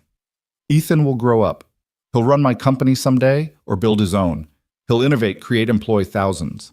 The children he has, the lives he touches, they all exist because of you, because of this. She gestured to his bandaged shoulder. I'm just a janitor, Evan said quietly. No, Laura said firmly. You were never just anything. You were Samuel Cole's grandson, carrying his DNA, his instincts, his inability to stand by when children were in danger. You were always meant for this moment. You're saying this was fate. I'm saying that sometimes the universe arranges things, puts people where they need to be when they need to be there. Your grandfather took a different route to work because of construction. You decided to take Mia to that specific showing of that specific movie. Marcus Webb chose that moment to act on his rage. All of these things had to align for you to be in position to save my son. And for your son to exist because my grandfather saved you, Mia added, showing she'd been following the complex web of connections. Ethan, who had been unusually quiet, suddenly spoke up. We need to control the narrative. Everyone looked at him. The media will sensationalize this, turn it into something mystical or ridiculous. We need to present it properly, a press conference, but managed. The 43 families telling their stories, but in a way that honors both Samuel and Evan. Ethan's right, Laura said. If we don't control this, it will control us. Evan, I know you hate the spotlight, but I don't have a choice, he finished. I haven't had a choice since the moment I heard that first shot. You had a choice, Laura corrected. You chose to save my son. Everything else follows from that. Evan's phone rang. It was a number he didn't recognize, but when he answered, the voice was familiar. Mr. Cole, this is Senator Patricia Kemp. I believe we need to talk about your grandfather and about the future the 43 of us would like to build in his name. As Evan listened to the senator describe plans for the Samuel Cole Foundation for safety initiatives in schools for turning his grandfather's sacrifice into a movement that could save thousands more children, he felt something shift inside him. This wasn't about him anymore. It had never been about him. It was about something larger, a legacy he'd inherited without knowing it, a responsibility that had been passed down through blood and circumstance. He looked at Mia, who was watching him with those wise eyes that seemed to understand everything. At Ethan, the brilliant boy whose life stretched ahead with infinite possibility. at Laura, who had been saved as a child and had grown up to save others through innovation and employment. The circle Eleanor Webb had talked about wasn't closing. It was widening, spreading out in ripples that would touch lives for generations. "Yes, Senator," he said into the phone. "I'll be there. We'll tell the story, all of it." When he hung up, Laura was smiling through tears. "Your grandfather would be proud." "I hope so," Evan said, fingering the pocket watch in his pocket. Its damaged hands ticked on, keeping their own time, marking moments that mattered more than mere minutes and hours. Tomorrow, he would stand before cameras and tell the world about Samuel Cole, about sacrifice and legacy, and the strange ways fate connected lives across decades. He would hate every moment of the spotlight, but he would do it anyway. Because that's what Cole men did, apparently. They ran toward danger instead of away. They saved children who weren't their own. They carried forward legacies they didn't ask for but couldn't refuse. As the sun set over Westchester, painting the sky in shades of amber and rose, Evan held his daughter close and thought about circles and sacrifices, about grandfathers and grandsons, about bullets taken and fires entered. Somewhere in the city, 43 families were preparing to tell their stories. Somewhere else, Marcus Webb sat in a cell, his attempt at revenge having created something beautiful instead of destructive. And somewhere in the space between past and future, Samuel Cole's spirit seemed to whisper on the wind, "You're safe, kid. You're all safe now." The watch in Evan's pocket ticked on its broken hands, moving steadily forward, measuring not time, but moments of grace. Acts of courage, the immeasurable distance between who we are and who we're called to be. The morning of the press conference arrived with unseasonable warmth for late September, as if the universe itself had decided to spotlight the occasion. Evan stood in front of the bathroom mirror in the guest house, struggling with a tie Laura had sent over. His hands shook slightly, not from his healing shoulder, but from the weight of what lay ahead. "Here, Dad let me help," Mia said, appearing in the doorway. She'd grown up so much in the past week, her 8-year-old face carrying a solemnity that hadn't been there before. She stood on the toilet seat to reach properly, her small fingers working the silk with surprising expertise. "Where did you learn to tie a tie?" "YouTube. Ethan showed me. He says you can learn anything on YouTube." She finished with a gentle pat on the knot. "There. You look like someone important now." "I'm not someone important, sweetheart. I'm just—" "Dad, stop." Her voice was firm, almost maternal. "You keep saying you're just a janitor, just nobody special, but great-grandpa was just a factory worker, and he saved 43 kids. You were just walking to our car and you saved Ethan. Maybe just people are the most important ones." Before Evan could respond, a knock came at the door. Laura entered dressed in a conservative black suit that somehow still managed to convey power and wealth. Ethan followed, carrying his ever-present tablet and wearing a suit that made him look like a miniature executive. "The car will be here in 15 minutes, Laura said, then stopped studying Evan. "You look good, professional." "I look like someone playing dress-up." "You look like someone about to honor his grandfather's memory," she corrected. "The families have been gathering since dawn. Senator Kemp has prepared remarks. The mayor is coming. The governor wanted to attend, but had a conflict." "This is insane," Evan muttered. "A week ago, I was mopping floors." "A week ago, my son was alive because your grandfather saved me 30 years ago, and now he's still alive because you saved him," Laura said. "Life is insane. We just pretend otherwise to get through our days." The ride to the venue, a historical society building in Midtown Manhattan, took an hour. Evan watched the city pass by through tinted windows, this place he'd called home for 15 years but had never really belonged to. Now somehow he was about to become part of its history. "Mr. Cole," Ethan said, suddenly looking up from his tablet. "I've run facial recognition on all the photographs from 1992. I've identified all 43 children and tracked their current locations. 39 are still alive. 35 are attending today. What happened to the other 4? 2 died in military service, both heroes awarded posthumously. One died of cancer 3 years ago. She was a pediatric surgeon, saved hundreds of children herself. The last died in a car accident, but not before becoming a successful teacher and mother of 4. Lives lived because Samuel Cole had run into a burning building. entire family trees that existed because one man couldn't stand to hear children screaming. I've also analyzed the economic impact, Ethan continued, because of course he had. The 43 survivors have collectively generated over $2 billion in economic activity, created over 3,000 jobs, and raised 127 children. The ripple effect of your grandfather's sacrifice is quantifiable and substantial. Ethan, honey, not everything needs to be reduced to numbers, Laura said gently. But numbers help make sense of things, Ethan protested. They prove that heroism has measurable value beyond the emotional component. Some things can't be measured, Evan said, thinking of the weight of the pocket watch in his jacket. Some things just are. They arrived to find the street blocked off police barriers holding back a crowd that had to number in the thousands. Signs were everywhere. Cole family heroes, saving lives across generations. Thank you, Samuel. Thank you, Evan. Someone had blown up the old photograph of Samuel Cole to poster-size his steady gaze looking out at a world he'd never lived to see change. Jesus, Evan breathed. Language, Mia said automatically, then gasped herself as she saw the crowd. Harrison met them at a side entrance, his professional demeanor slightly cracked. It's bigger than we expected. Social media has been promoting this all night. People are calling it the most important story of human kindness in decades. It's just a press conference, Evan said weakly. No, sir. It's a reckoning. A reminder that good people do exist, that heroism isn't just in movies. Harrison guided them through security checkpoints. The 43 are waiting in the green room. They wanted to meet you privately first. The green room was actually a historical society library, its walls lined with books chronicling New York's past. About to be added to that history, Evan thought with a mixture of pride and terror. The room fell silent as they entered 35 pairs of eyes turning to him. They ranged in age from 37 to 42.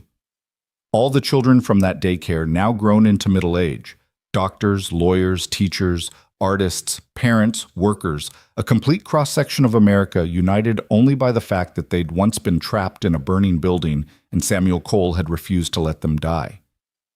Senator Patricia Kemp stepped forward first. She was shorter than she appeared on television, with silver threading through dark hair and eyes that had seen too much of how government actually worked. Mr. Cole, she said, her voice thick with emotion. I was 4 years old. I remember the smoke, the heat, the absolute terror. And then these arms lifting me, this voice saying, I've got you, little one. You're going to be okay. Your grandfather's arms, your grandfather's voice. One by one, they came forward. Dr. James Chen, who ran a clinic in Chinatown providing free health care to immigrants. I became a doctor because someone I'd never met decided my life was worth saving. Maria Santos, a teacher in the Bronx. Every child I've taught, every life I've touched exists because Samuel Cole ran into that fire. Robert Anderson, a contractor who built affordable housing. I named my son Samuel. He's 15 now, wants to be a firefighter. The chain continues. They all had stories, memories, fragments of that day. Some remembered nothing but smoke and fear. Others had crystal clear images of Samuel's face, his calm voice cutting through their panic. Laura stood with them, no longer the billionaire CEO, but just another survivor, another life saved. We tried to find your family for 30 years, an older man said, Dr. William Foster, according to Ethan's whispered identification, a cancer researcher whose work had led to breakthrough treatments. We wanted to thank them, to help them to do something. Your grandmother vanished so completely we started to think Samuel Cole might have been a myth.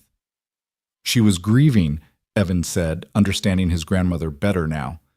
She didn't want thanks for losing her husband. She just wanted him back. And now, Senator Kemp asked, what do you want? Evan looked at these successful, accomplished people all existing because his grandfather had been walking past a building at the right moment. I want to tell his story, and I want it to mean something. It already does, Laura said, but we're going to make it mean more. They moved to the main hall where hundreds of reporters waited. The stage had been set with 43 chairs for the survivors, a podium with multiple microphones, and a large screen showing the photograph of Samuel Cole. Evan found himself at the podium, his mouth dry, his hands gripping the edges hard enough to leave marks. The crowd quieted, hundreds of faces turning toward him expectantly. Cameras clicked like mechanical rainfall. Someone coughed. A phone buzzed and was quickly silenced. I never knew my grandfather was a hero. Evan began, his voice rougher than he'd intended. He died when I was 3. My mother, lost in her own pain, rarely spoke of him. I grew up knowing only that he'd died young, that he'd been a good man, that I had his eyes. He pulled out the pocket watch, held it up. This was his. The hands don't work right anymore, damaged in the fire that killed him. But it still keeps time just differently from everyone else's. I think that's appropriate. Samuel Cole moved to his own time, responded to his own calling. The room was completely silent now, even the photographers pausing in their work. A week ago, I was nobody special. A janitor at Morrison Industries, a single father trying to make ends meet. Then I heard gunshots, saw a child in danger, and my body moved before my brain could tell it not to. I didn't know that child was Ethan Sterling. I didn't know his mother was Laura Sterling. I certainly didn't know she was one of the 43 children my grandfather had saved 30 years ago. Murmurs rippled through the crowd. This detail hadn't been widely reported yet. People keep calling me a hero, but I'm not.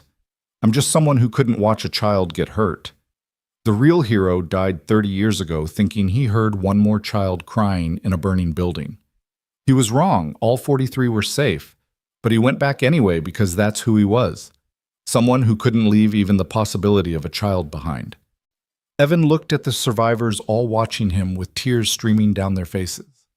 These 43 people have lived extraordinary lives. They've saved others, built businesses, raised families, contributed to society in ways my grandfather never could have imagined. His 15 minutes of heroism created centuries of combined life, thousands of ripple effects, countless moments of grace. He paused, finding Mia in the crowd. She gave him a small thumbs up. I've been asked what I want, what I need, how people can help. The answer is simple. I want Samuel Cole's sacrifice to inspire others. I want people to understand that heroism isn't about superpowers or special training. It's about that moment when you have to choose between your safety and someone else's life, and you choose them. Senator Kemp stepped forward. Which is why we're announcing the Samuel Cole Foundation today. Funded initially by the 43 families but open to public contribution, it will provide training for civilian emergency response support for families of those who die saving others and education programs teaching children about everyday heroism. We're also announcing the Safe Haven Initiative, Laura added, taking another microphone. Inspired by Mr. Cole's words to my son, "You're safe, kid," it will create rapid response networks in communities training ordinary people to protect children in crisis situations. Every one of us has succeeded in life because Samuel Cole didn't hesitate, Dr. Chen said. Now we want to create a world where more people like him and his grandson are ready to act when moments of crisis arrive. Questions erupted from the reporters, a cacophony of voices seeking answers, angles, drama. But Evan found himself oddly calm now. The story was out. The truth was known. His grandfather was no longer a forgotten casualty, but a remembered hero. Mr. Cole, how does it feel to know your grandfather saved the woman whose son you would save 30 years later? It feels like the universe has a sense of poetry, Evan replied. Do you believe in fate? I believe in coincidences that are too perfect to be coincidences. What would you say to Marcus Webb, the shooter? Evan thought carefully. I'd say that violence creates nothing but pain. His attempt at revenge failed because strangers chose to protect each other. That's always going to be stronger than hate. Will you accept the position at Sterling Industries? Yes, Evan said, surprising himself with the certainty. Not because I need the money, though I do, but because I want to help create safer environments for workers and their families. I want to honor my grandfather's memory by preventing other tragedies. What about the Samuel Cole Hero Fund? The $2.3 million. It will be managed by the foundation used to support families of everyday heroes. My grandfather wouldn't want his family enriched by his death. He'd want other families protected from similar losses. The questions continued for an hour. Through it all, the 43 stood behind him, a living wall of support. These strangers who weren't strangers, bound together by smoke and fear, and one man's refusal to let children die. Finally, as the press conference wound down, a young reporter in the back raised her hand. "Mr. Cole, what do you want your daughter to learn from all this?" Evan looked at Mia, who was watching him with those wise eyes. "I want her to know that courage isn't the absence of fear. It's acting despite fear. I want her to understand that every life has value, that every action has consequences, that every choice to help someone ripples outward in ways we can't imagine. And I want her to know that being just anything, just a janitor, just a factory worker, just a kid, doesn't mean you can't change the world." Mia smiled, and in that smile, Evan saw his grandfather's determination, his mother's strength, despite her struggles, his own stubborn refusal to accept that ordinary people couldn't do extraordinary things. The formal event ended, but the story was just beginning. As the crowd dispersed, the 43 families stayed sharing more personal memories. Children and grandchildren were introduced the second and third generation ripples of Samuel Cole's sacrifice. "This is my daughter Emma," Dr. Foster said, presenting a young woman in medical school scrubs. "She exists because your grandfather saved me. She's going to be a pediatric surgeon. More children will be saved because Samuel Cole couldn't stand to hear children cry." The introductions continued, each one a testament to the power of a single moment's choice. By the time they finally left the Historical Society, the sun was setting again, painting the city in the same amber light as that night at the movie theater, though it felt like a lifetime ago. In the car returning to Westchester, Mia fell asleep against Evan's good shoulder. Ethan worked on his tablet, designing what looked like a memorial website for Samuel Cole. Laura stared out the window, lost in thoughts of fate and fire and the strange ways lives interconnected. "You did good today," she said finally. "Your grandfather would be proud." "I hope so," Evan replied, feeling the weight of the pocket watch in his jacket. "I know so. You took an impossible situation and gave it meaning. You turned tragedy into purpose." "The 43 did that. I just stood at a podium and talked. You gave them permission to tell their story. You gave them a focus for their gratitude. Do you understand how rare that is? Most heroic acts are forgotten. Most sacrifices go unrecorded. But this one, because of you, will be remembered." Evan's phone buzzed with a message from Harrison. "Sir, you need to see this." Attached was a link to a news aggregate site. The story of Samuel Cole and the 43 had gone viral, not just nationally, but globally. Hatchback Cole family heroes was trending worldwide. People were sharing their own stories of everyday heroism of ordinary people who'd saved lives without thought of reward. But more importantly, applications to become EMTs, firefighters, and emergency responders had spiked dramatically in the past 6 hours. Training programs were reporting unprecedented interest. The Samuel Cole Foundation website, hastily constructed by Ethan during the press conference, had already received over $3 million in donations. "My God," Laura breathed, looking at the data. "This is becoming a movement." "Movements need leaders," Evan said uncomfortably. "No, they need symbols. And whether you wanted it or not, you and your grandfather have become those symbols. 2 generations of Cole men who couldn't walk past danger without walking into it."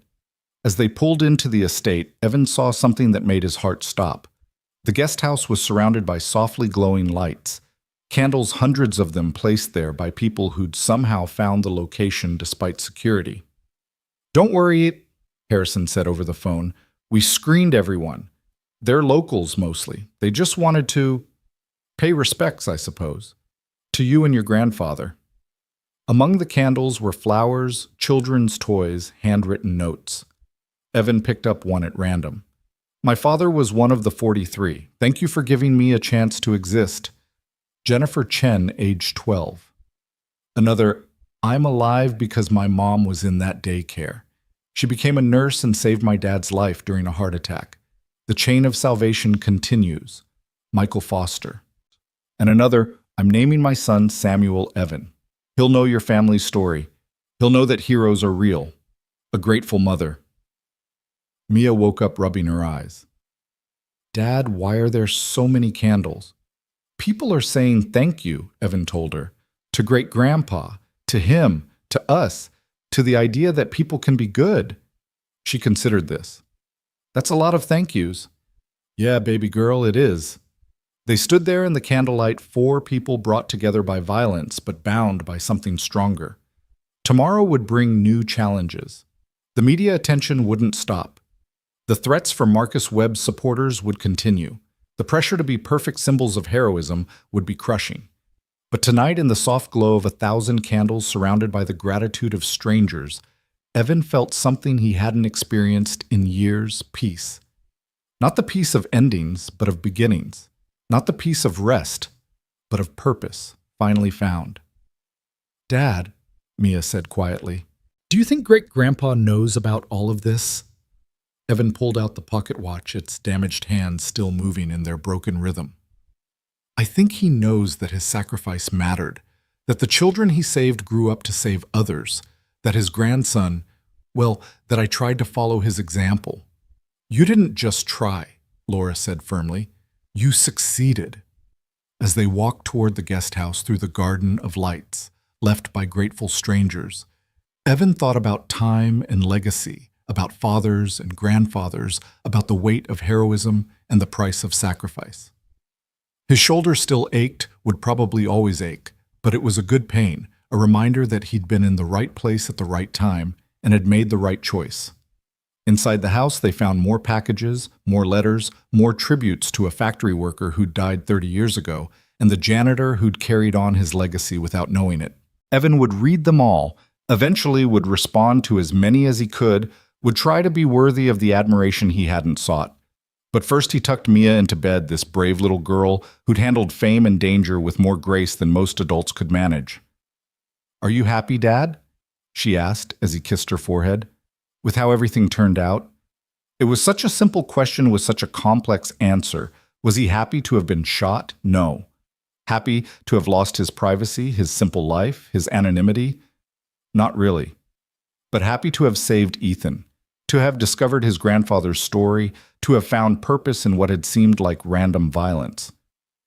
"I'm grateful," he said finally. "Sometimes that's better than happy." "I love you, Dad, and I'm proud of you, and Great-Grandpa would be proud too." "I love you too, sweetheart, more than all the candles and letters and thank yous in the world." He left her door slightly open, the way she liked it, and walked to the living room where Laura and Ethan were still reviewing the flood of responses to the day's events. The Samuel Cole Foundation website had crashed from traffic. The Safe Haven Initiative had received endorsements from major corporations. The mayor had announced a Samuel Cole Day would be added to the city calendar. "It's too much," Evan said, sinking into a chair. "It's exactly enough," Laura countered. "Your grandfather's story was forgotten for 30 years. Now it never will be again. Children will learn about him in schools. His name will be on buildings, scholarships, safety programs. The Cole legacy is secure." "I never wanted a legacy. I just wanted to raise my daughter and live quietly." "And my parents just wanted to run a restaurant," Laura said. "Life had other plans. It usually does." Ethan looked up from his tablet. "Mr. Cole, I've created a digital archive of every story, every response, every tribute to your grandfather and you. It will be preserved indefinitely, accessible to future generations studying altruistic behavior and heroic intervention." "Thanks, Ethan, I think." "You're welcome.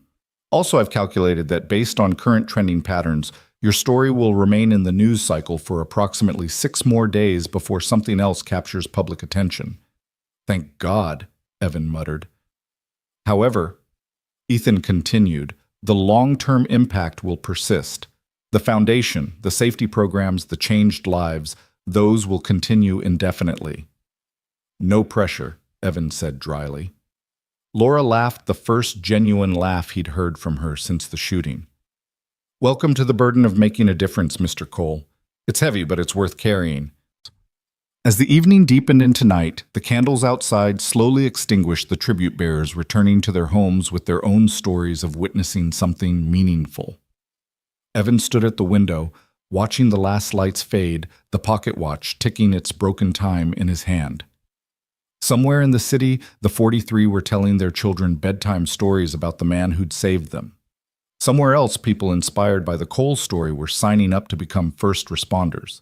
And somewhere in a federal prison, Marcus Webb was perhaps contemplating how his act of intended evil had instead revealed the depth of human goodness.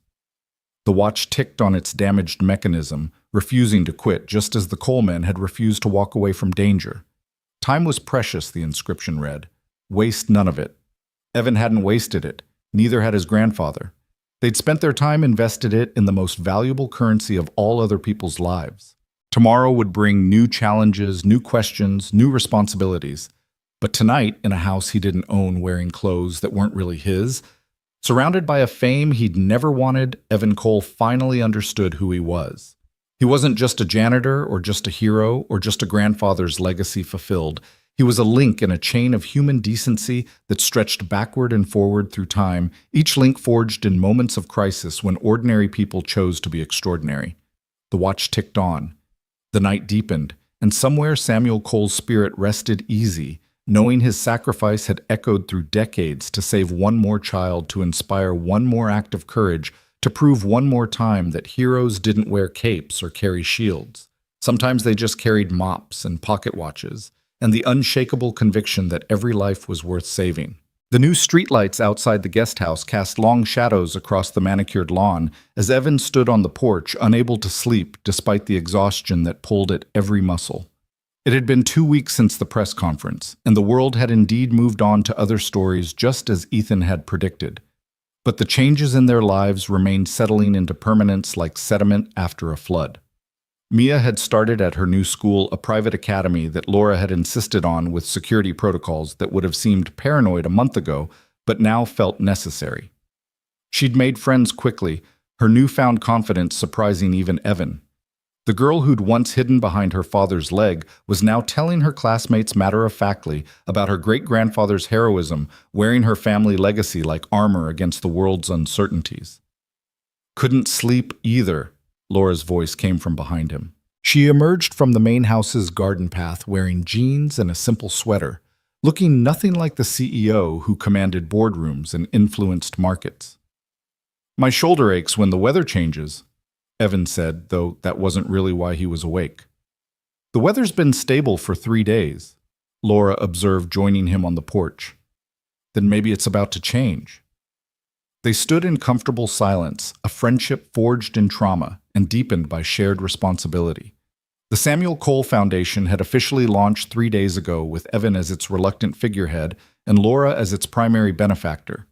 The Safe Haven Initiative had already trained 200 volunteers in emergency response. The changes were real, tangible, growing. "Ethan calculated the impact again today," Laura said with a mixture of pride and amusement. "According to his models, the Foundation will directly save approximately 47 lives in its first year." "Oh, 47, Evan repeated. 4 more than my grandfather saved. He's very precise about it. Has spreadsheets and probability matrices and something called a heroism cascade model. That kid's going to change the world someday." "He already has. He just doesn't realize it yet." Laura pulled out her phone, showed him a video. It was Ethan standing in front of his class at the academy, presenting about the statistical value of individual courage. But what struck Evan wasn't the complex mathematics on the board behind him. It was the blue scarf around his neck, the one stained with Evan's blood, worn like a talisman. "He won't take it off," Laura said softly. "Says it reminds him that safety isn't guaranteed, that someone chose to make him safe.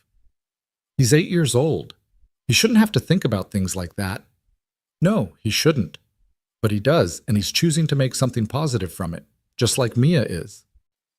As if summoned by her name, Mia appeared in the doorway, rubbing sleepy eyes. "Dad, Ms. Sterling. Why are you awake?" "Just talking, sweetheart. You should be in bed." "I had the dream again," she said quietly. "The one where great-grandpa and you are standing together, and there's all this light and children everywhere laughing." Evan opened his arms, and she crawled into his lap, still small enough to curl against him completely. "It's a good dream, though, right?" "Yeah, but it makes me sad when I wake up, because great-grandpa's not really here." "Sure he is," Laura said gently. "Every time someone reads his story and decides to be brave. Every time a child is saved because someone trained with the Foundation. Every time your dad puts on that pocket watch and remembers that time is precious. Mia considered this with the seriousness only children could muster for philosophical questions. Do you think he knew, when he ran into that fire, that someday his grandson would save someone too? I think, Evan said carefully, he just knew there were children who needed help. The rest of it, the ripples, the echoes, the connections that all came later. Like throwing a stone in a pond, Mia said. We did that experiment in science class. One action, infinite reactions. When did you get so smart? Evan asked, kissing the top of her head. I've always been smart. You just got famous, so now people notice. Laura laughed, a genuine sound that had become more common in recent days. The weight of nearly losing Ethan was lifting, replaced by something Evan recognized as purpose.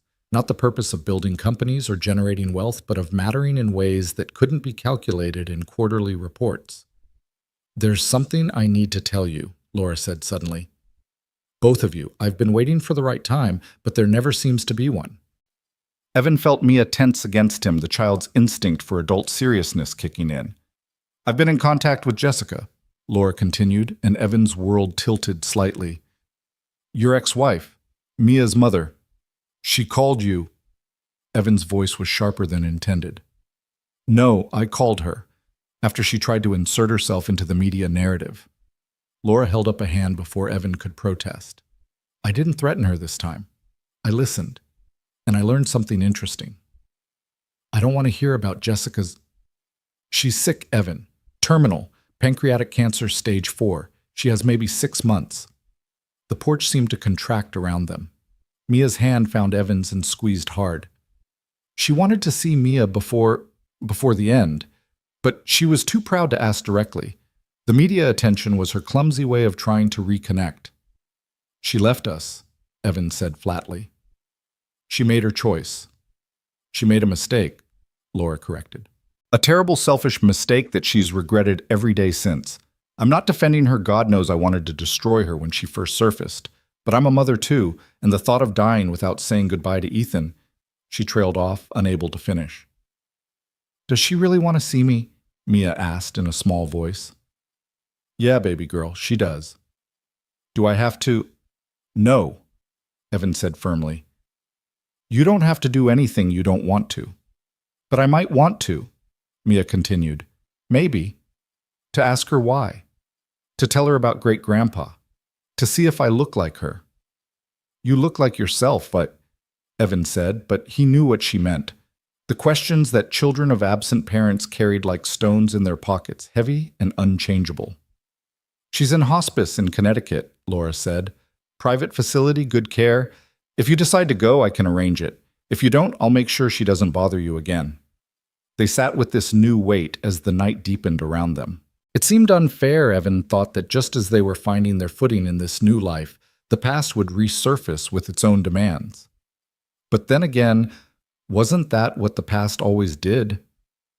Samuel Cole's past had erupted into their present. Now Jessica's past choices were demanding their own reckoning. I'll think about it, Mia said, finally, sounding far older than her 8 years. But not tonight. Tonight I just want to sit here with you and Ms. Sterling and watch the lights. So they did, 3 people bound by circumstances they'd never asked for, watching the new streetlights that had been installed after the foundation designated this area a safe haven zone.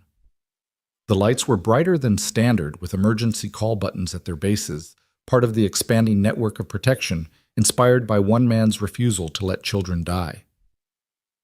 Mr. Cole? Ethan's voice came from the garden. He approached in pajamas and slippers, tablet clutched as always. I apologize for interrupting, but something significant is happening. Laura sighed. Ethan, it's midnight. Whatever it is can wait until Marcus Webb is dead. The words landed like physical blows. Evan instinctively pulled Mia closer, as if Webb could somehow still reach them from beyond death. How? Laura demanded. Suicide. In his cell. About an hour ago. It's not public yet, but I have monitoring algorithms on anything related to our situation.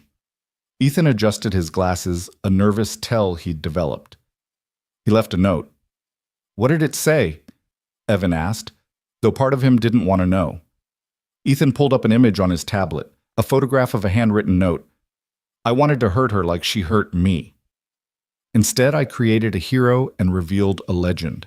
I became the villain in a story about goodness. There's no coming back from that. To the Cole family, I'm sorry. Your grandfather saved my grandmother. You saved the boy. I destroyed myself. The circle closes here.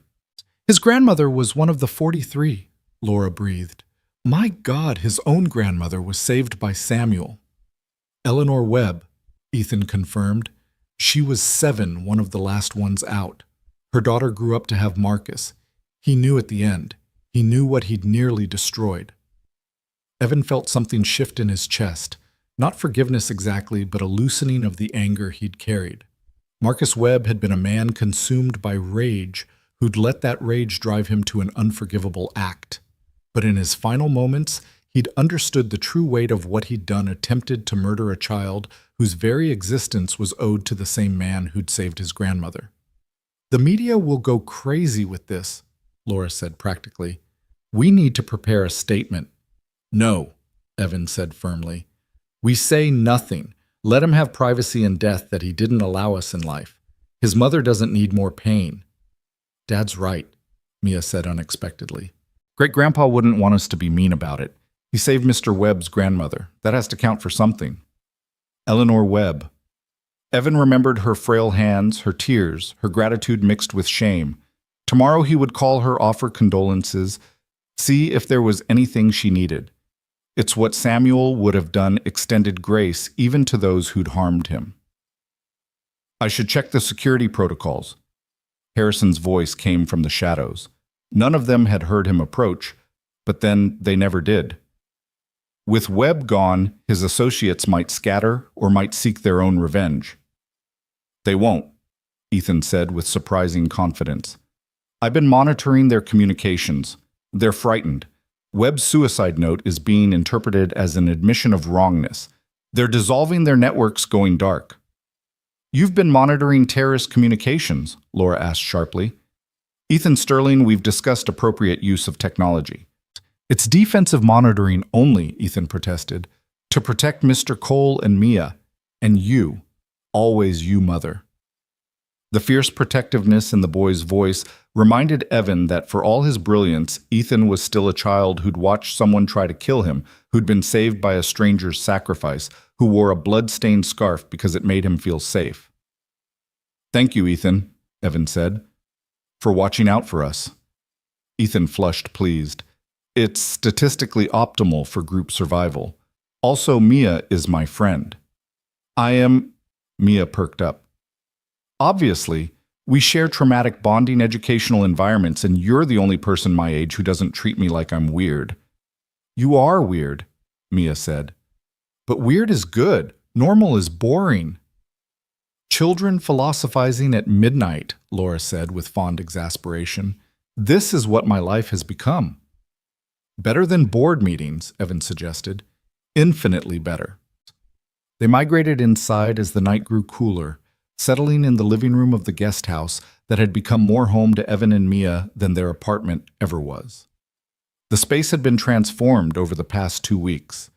Mia's drawings on the refrigerator, Evan's work materials for the foundation scattered on tables, photographs from the press conference framed on the mantel. Tell us about the new safety protocols, Mia asked Ethan, knowing it was his favorite topic. As the boy launched into an enthusiastic explanation of response times and coverage areas, Evan found himself thinking about circles the word Webb had used in his final note. Circles closing, opening, overlapping. Samuel's circle of salvation that had included Webb's grandmother. The circle of violence Webb had tried to create. The circle of protection now growing from the Foundation's work. His phone buzzed with a text from an unknown number. He almost ignored it. Unknown numbers rarely brought good news lately, but something made him look. Mr. Cole, this is James Chen. You don't know me, but my father is Dr. James Chen, one of the 43. I'm a teacher in Brooklyn, and today one of my students asked me about heroes. I told him about your grandfather, about you, about how heroism isn't a superpower, but a choice. That student, a kid everyone had written off as troubled, stayed after class to ask how he could train to help others. He wants to join the Safe Haven program. I thought you should know that your story is changing lives you'll never meet. Thank you.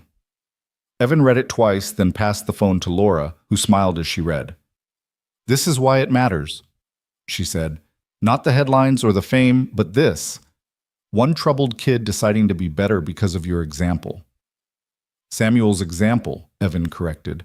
Both. The grandfather who ran into fire and the grandson who stepped in front of a bullet. 2 generations proving that ordinary people can do extraordinary things. 3 generations, Mia said firmly. I'm going to help people too. I don't know how yet, but I will. You already do, Ethan said. You helped me understand that friendship isn't about statistical compatibility, but about emotional resonance. I have no idea what that means, but thanks. They talked until nearly dawn, the children eventually falling asleep on the couch. Ethan's tablet finally dark, Mia's head on his shoulder in a display of trust that would have seemed impossible weeks ago. Laura covered them with a blanket, her movements maternal and tender. They're going to be okay, she said quietly. Both of them. Despite everything, or maybe because of it, they're going to be okay. All of them, Evan corrected, thinking of the ripples spreading outward. All the kids touched by this. The ones who'll be saved by the foundation, the ones inspired by the story, the ones who'll grow up in a world where the Safe Haven network exists. Your grandfather would be proud. I hope so. Evan pulled out the pocket watch, its damaged hands marking their own version of time. I really hope so. As the first light of dawn painted the sky, Evan made a decision. We'll go see Jessica, he said. Not for her, but for Mia, so she doesn't carry questions her whole life. I can arrange it for this afternoon if you'd like. Private, secure, controlled. You've already made arrangements, haven't you? I'm a CEO. I prepare for all contingencies. Laura stood straightening her clothes. I should get Ethan to his actual bed. But Evan, thank you. For what? For saving my son. For honoring your grandfather. For letting us into your life. For showing me that there are things more valuable than stock prices and market shares. You already knew that. I knew it intellectually. You made me feel it. There's a difference. After she carried Ethan out, the boy barely stirring his hand, still clutching the blue scarf, Evan sat with his sleeping daughter, watching the sun rise over this new life they'd built from the ashes of violence. In a few hours, they would drive to Connecticut, would face Jessica, and whatever emotions that encounter would unleash. Tomorrow, there would be foundation meetings, safety training sessions, more lives to touch and save. But right now, in this moment, there was peace. The piece of purpose fulfilled, of circles closing and opening, of a legacy that had waited 30 years to resurface and now would ripple forward for generations. The pocket watch ticked on its broken mechanism, refusing to quit measuring moments that mattered more than minutes. Somewhere, Samuel Cole's spirit rested, knowing his sacrifice had echoed through time to save not just 43 children, but hundreds, thousands, an infinite cascade of lives preserved and inspired. The streetlights outside dimmed as the sun took over their work, but the emergency buttons at their bases remained ready, waiting for someone in need to press them to call for help that would come, because Evan Cole and his daughter had survived an attack and chosen to transform their trauma into protection for others. Mia stirred, opening her eyes to find her father watching over her as he always did, as he always would. Morning, Dad. Is it time? Time for what, baby girl? Time to go see Mom. To close that circle, too. Sometimes Evan thought children understood things that adults made too complicated. Sometimes the bravest thing wasn't jumping in front of a bullet, but facing the person who'd hurt you and choosing to say goodbye with grace. Yeah, he said, helping her sit up. It's time. They drove to Connecticut in Laura's car, Harrison following at a discreet distance, the autumn foliage painting the world in shades of gold and amber. Mia held Evan's hand the entire way, her small fingers intertwined with his drawing strength from his presence, as she always had. The hospice was a converted mansion, all weathered brick and climbing ivy, the kind of place where people with money went to die with dignity. Jessica's room was on the second floor, overlooking a garden where late roses still bloomed despite the approaching cold. She was smaller than Evan remembered cancer, having carved away everything unnecessary, leaving only the essential architecture of who she'd been. Her eyes, though Mia's eyes, were still sharp, still carrying that mixture of intelligence and discontent that had first attracted and ultimately repelled him. "Hello, Evan," she said, her voice papery but steady. "Hello, Mia." "Hi," Mia said simply, neither Mom nor Jessica. Just an acknowledgement of presence. "You look—" Jessica started, then stopped, perhaps realizing she had no right to comment on how her daughter looked after 5 years of absence. "I look like Dad," Mia said firmly. "But I have your eyes." "Yes, you do. The best part of me passed on to you." They sat in awkward formation, Evan and Mia on one side, Jessica propped up in her hospital bed on the other, the gulf of years between them. "I saw the news," Jessica said finally. "About what happened. About your grandfather Evan. I never knew." "Neither did I." "But you knew who you were. A man who saves children. I always knew that about you, even when I was too selfish to appreciate it." She looked at Mia. "Your father is a hero. I hope you know that." "I've always known that," Mia said. "He didn't need to get shot to prove it." Jessica smiled, a ghost of the expression that had once captivated Evan. "You're stronger than I ever was. Braver, too." "Why did you leave?" Mia asked the question that had haunted her nights for 5 years. Jessica was quiet for a long moment. "Because I was weak. Because I was scared. Because being a mother meant putting someone else first, and I'd never learned how to do that. I thought I was suffocating, but really I was just selfish." "Did you ever love us?" "I loved you both. I just loved myself more. It's the worst kind of love, the kind that destroys everything it touches." Mia considered this with that serious expression she'd inherited from both parents. "Are you sorry? Every day, every hour, every breath I have left." Tears ran down Jessica's sunken cheeks. "I know it doesn't change anything. I know sorry doesn't undo 5 years of absence, but yes, I'm sorry." Mia looked at Evan, seeking guidance. He nodded slightly, trusting her to know what she needed. "I forgive you," Mia said simply. "Not because you deserve it, but because Dad taught me that holding on to anger is like holding on to a hot coal. It only burns you." Jessica sobbed, then the sound raw and broken. Mia stood, walked to the bed, and took her mother's skeletal hand. "I'm going to tell you about our life," she said. "About our apartment and my school, and Ethan and Miss Sterling. About great-grandpa and the 43 children and the foundation. I'm going to tell you all of it so you know who I am. And then we're going to say goodbye properly." For the next hour, Mia talked. She told Jessica about every important moment of the last 5 years, about friends and teachers, and the neighbor's cat she fed secretly. She told her about the night at the movie theater, about the hospital, about the press conference.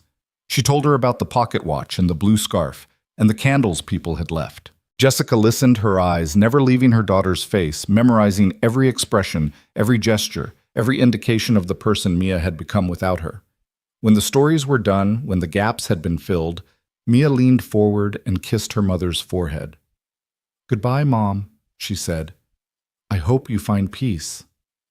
"I already have," Jessica whispered. "Seeing who you've become, knowing you're loved and safe. That's all the peace I need." They left as the sun was setting, neither of them looking back.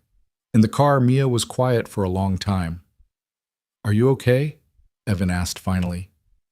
"I think so. I'm sad, but not the bad kind of sad. The kind where you know something needed to happen, even if it hurt." "You were incredibly brave in there. I learned from you, and from great-grandpa, even though I never met him. Bravery runs in our family." "So does love," Evan said, pulling her close as Harrison drove them home. "So does love," she agreed. When they arrived back at the estate, they found Laura and Ethan had prepared dinner, a simple pasta that filled the guest house with the smell of garlic and herbs. They ate together, the four of them, a makeshift family forged by trauma, but sustained by choice. The foundation received a major donation today, Laura mentioned casually, anonymous but substantial, $10 million. "That's enough to fund operations for 2 years, Ethan calculated instantly. "Who would donate that much anonymously?" Evan asked. Laura smiled mysteriously. "Someone who understands that heroes shouldn't have to worry about money while they're saving the world." "Laura, you didn't—" "The donation is anonymous," she repeated firmly. But whoever made it wanted me to tell you that Samuel Cole's sacrifice created ripples that are still spreading, that every life saved creates the potential for more lives to be saved, that heroism isn't a single act but a continuous choice. The pocket watch ticked in Evan's pocket, its broken hands marking time that wasn't quite right but was absolutely perfect. Outside, the streetlights came on their bright beams, pushing back the darkness, their emergency buttons ready for anyone who needed help. "Dad," Mia said suddenly, "I want to make paper cranes." "Paper cranes, Prasam." "Origami. Miss Yamamoto taught us in art class. In Japan, they believe if you fold 1,000 paper cranes, your wish comes true. I want to make them for the foundation, for all the kids who need protecting." "That's a lot of cranes, sweetheart." "I've got time. We've got time." So as the evening deepened, Mia taught them all to fold paper cranes. Even Ethan put down his tablet to learn his precise fingers creating perfect birds while discussing the mathematics of paper folding. They made them from whatever paper they could find. Newspapers with their headlines about heroes, colorful origami paper Laura had Harrison fetch, even pages from Evan's notebook where he'd been writing down memories of his grandfather. As they folded, they talked about the future, the Foundation's expansion plans, the safe haven network that would eventually cover the entire city, the scholarship program being established in Samuel's name, the memorial being planned at the site of the old Riverside factory. "It's beautiful," Laura said, looking at the growing flock of paper birds. "All of it, from tragedy to this." "Great-grandpa would have liked it," Mia said confidently.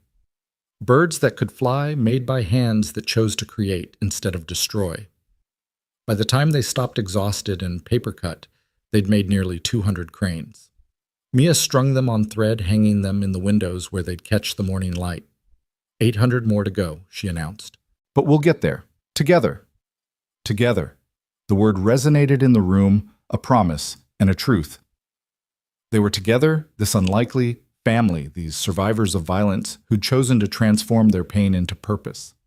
As Evan tucked Mia into bed that night, she pulled out a paper crane she'd kept separate from the others.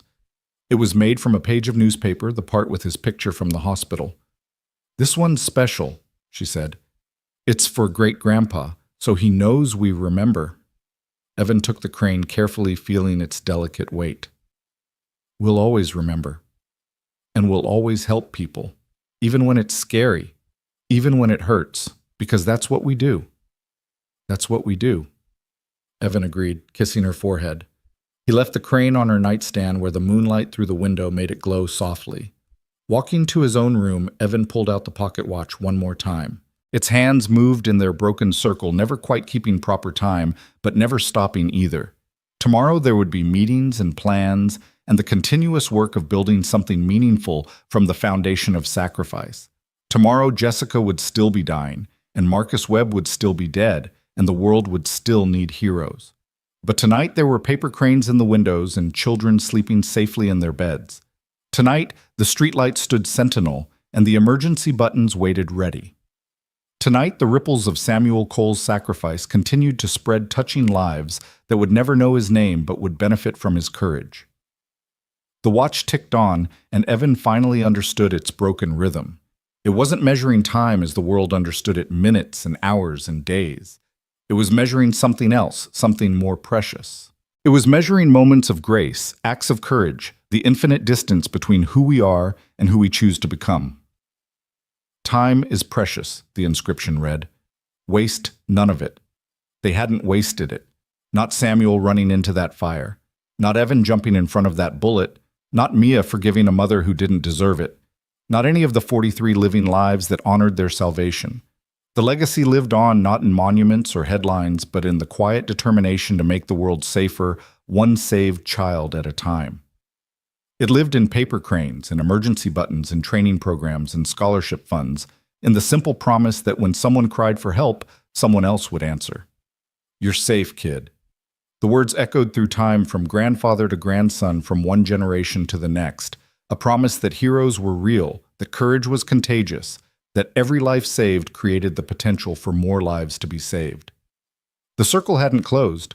It had become infinite, rippling outward in waves that would never stop spreading, carried forward by everyone who heard the story and chose to be better, to be braver, to be the person who runs toward danger instead of away. Outside, one of the new streetlights flickered and then steadied its beam, cutting through darkness like hope itself. Somewhere in the city, a child was walking home safely because that light existed. Somewhere else, a volunteer was training to be a first responder because the Cole story had inspired them. And in the guest house of an estate in Westchester, a man with a bullet scar and a broken pocket watch finally fell asleep, knowing that his grandfather's sacrifice had not been in vain, that his own sacrifice had meaning, that his daughter would carry forward a legacy of courage that time could never erase. The watch ticked on through the night, its damaged hands moving in their eternal broken circle, measuring not time, but love, not minutes, but meaning, not the passage of days, but the accumulation of lives saved, protected, and inspired. The legacy lived on,